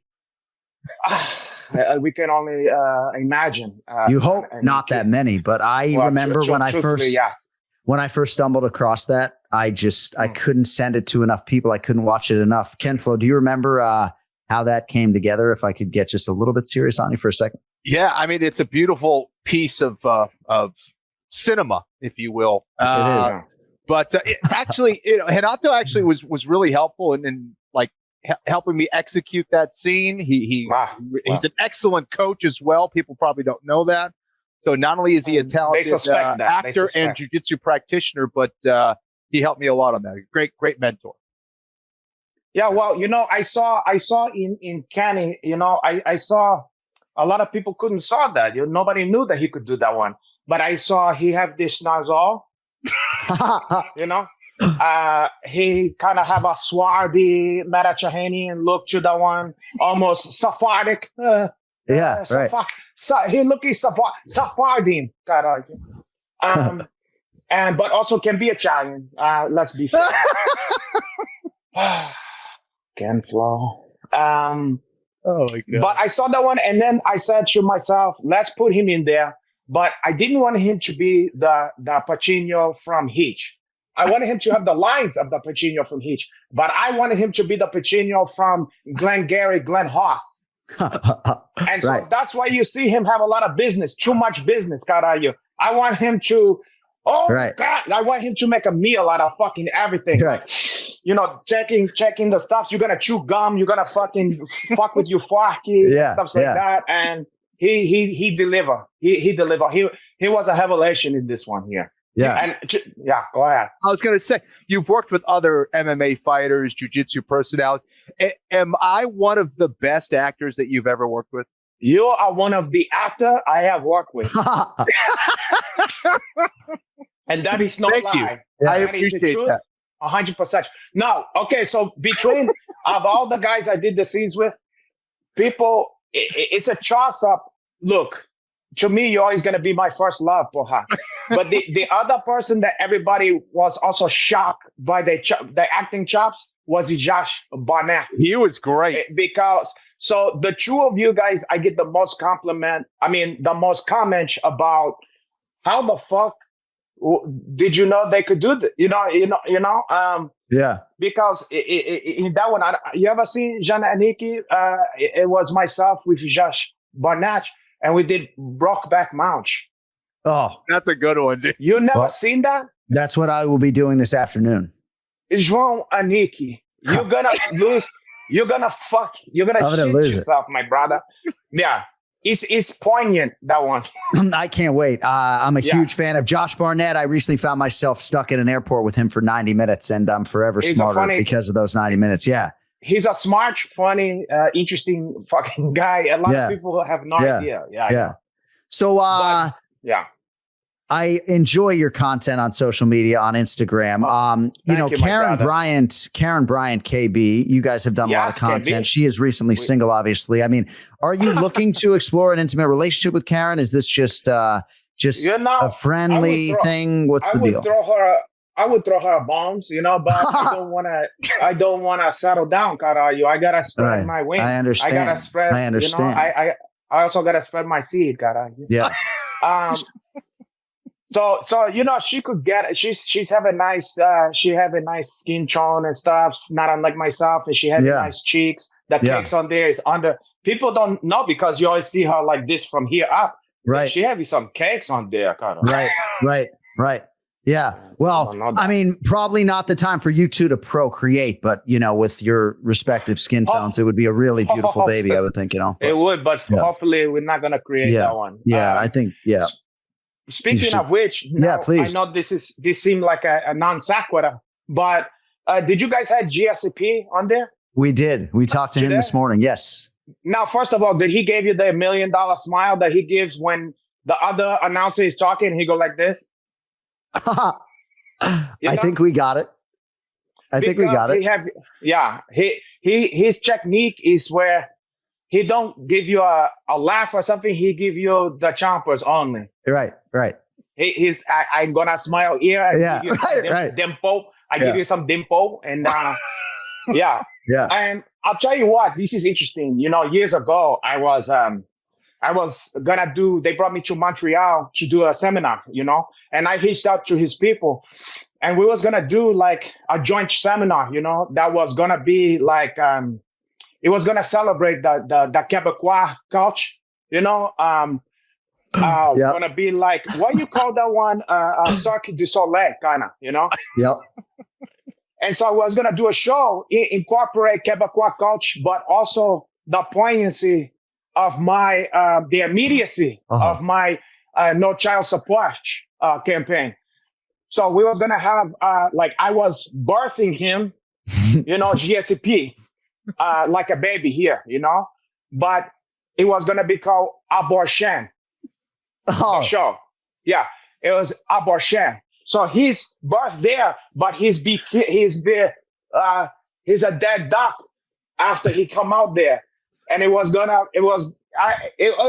me, it was a powerful statement, imagery. Yeah. And for some reason, they didn't go, TriStar didn't go for it for her. Interesting. Yeah. I mean, certainly hitting all the, creative vessels of your brain and everything else. Are you and Kenny ever going to realign and produce something together? He's very busy these days. He's why you do M1 or something like that? M1 Global? Something like you do like an M1 Global or something like that.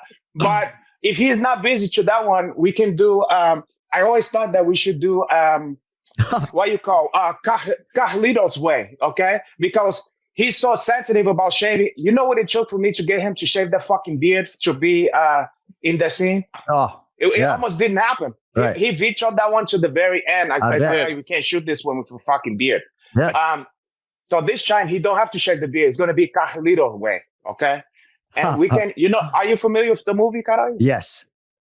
So it's either going to be the scene where, he sees his old Orlando, the guy he used to deal smack, and they have like a little get together under the subway. And he's like, the guy have a cigar, go, que chévere, siéntate, sit down. You did 5 years for me, and you never once gave up my name. Muy bien hecho. Good for you. You know that one? Yeah. So we either do that one, okay? Or, Aniki froze up. Is that, no, you're okay. You're back. No, I'm here. I'm here. So, and then get out of there. Maybe some stray cat is come over here. So, or we can do the one with João Leguizamo. He's Ibene Blanco from the Bronx. You know that one? He's like, man, you fucking JP Morgan SPAC business, man. You know what I'm saying? You want to maximize my potentialities. You know that one? Yeah. And he's like, I don't know you, so I don't owe you. Hoa. Poha. You understand? Dude. I'm in. KenFlo's rate is pretty high.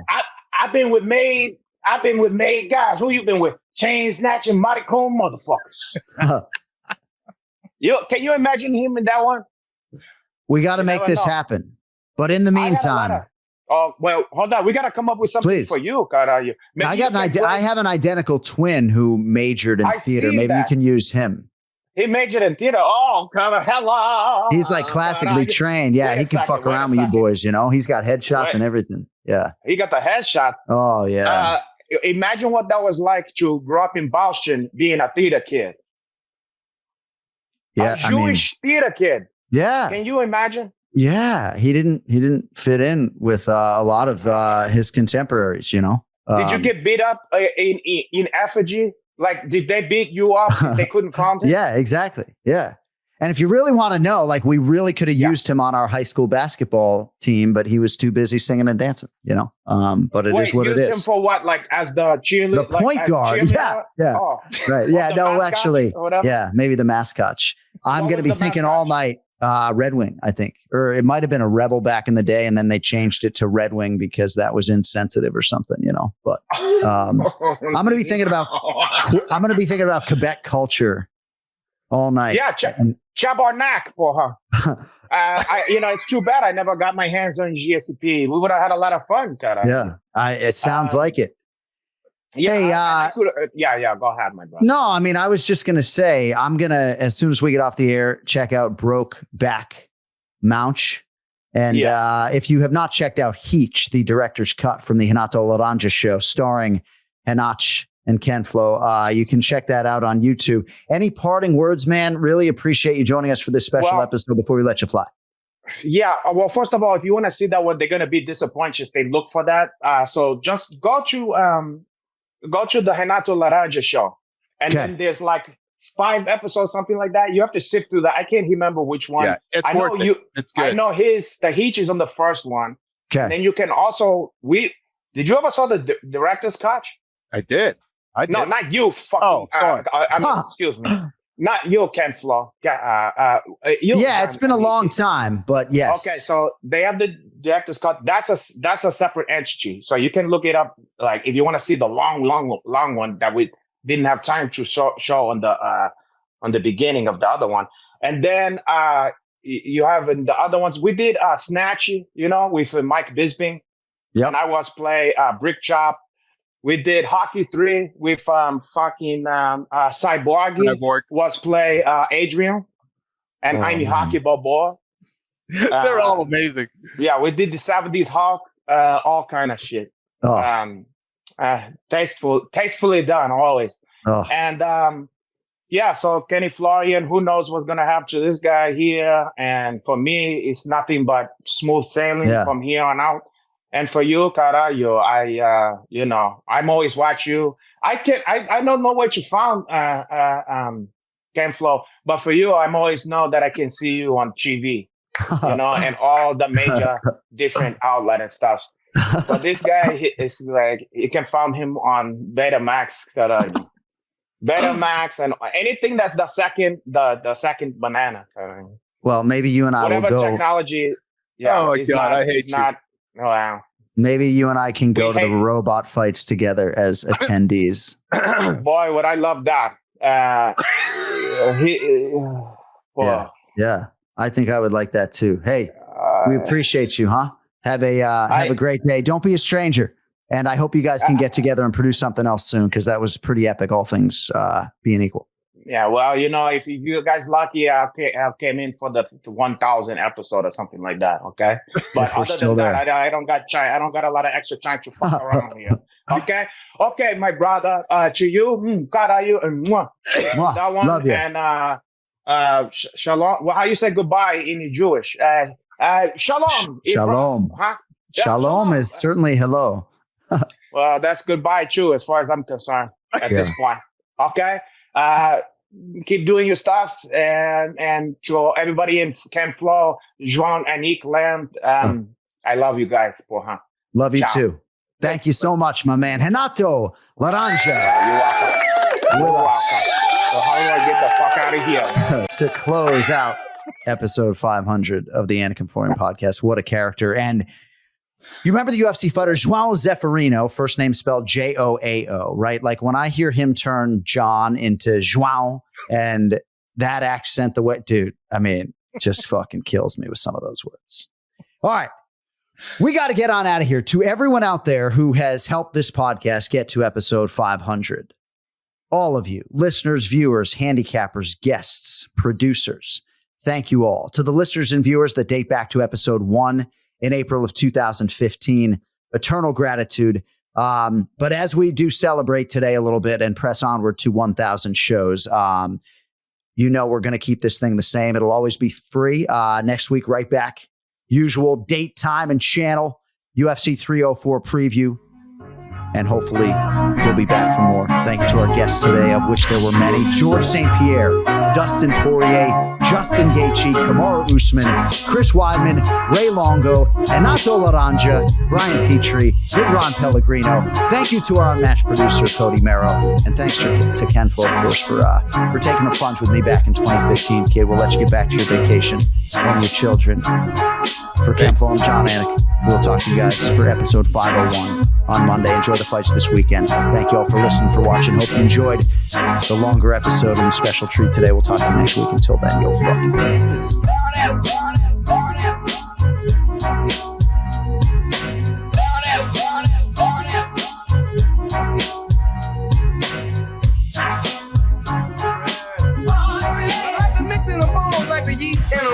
He's a lion, he's a soul to the bread. He's cornbread. Cornbread. He's cornbread. Cornbread. Life is so precious, do the best that you can. Keep your hands on the ball, he's an open man. He's cornbread. Cornbread. He's cornbread. Cornbread. He's cornbread.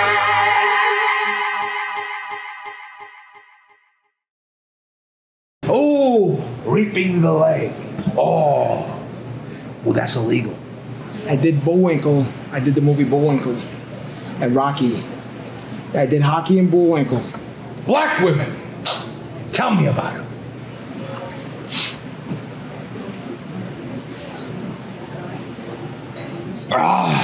What is that? Bulgous crystals. That's for you to know. That's for me to find out. It's better to be king for a day, schmuck for a lifetime. Oh, what's that? Oh, we're not friends anymore. Oh, we can't talk anymore. Oh, no. You? Me? Oh, that's where you're wrong. You're out of here.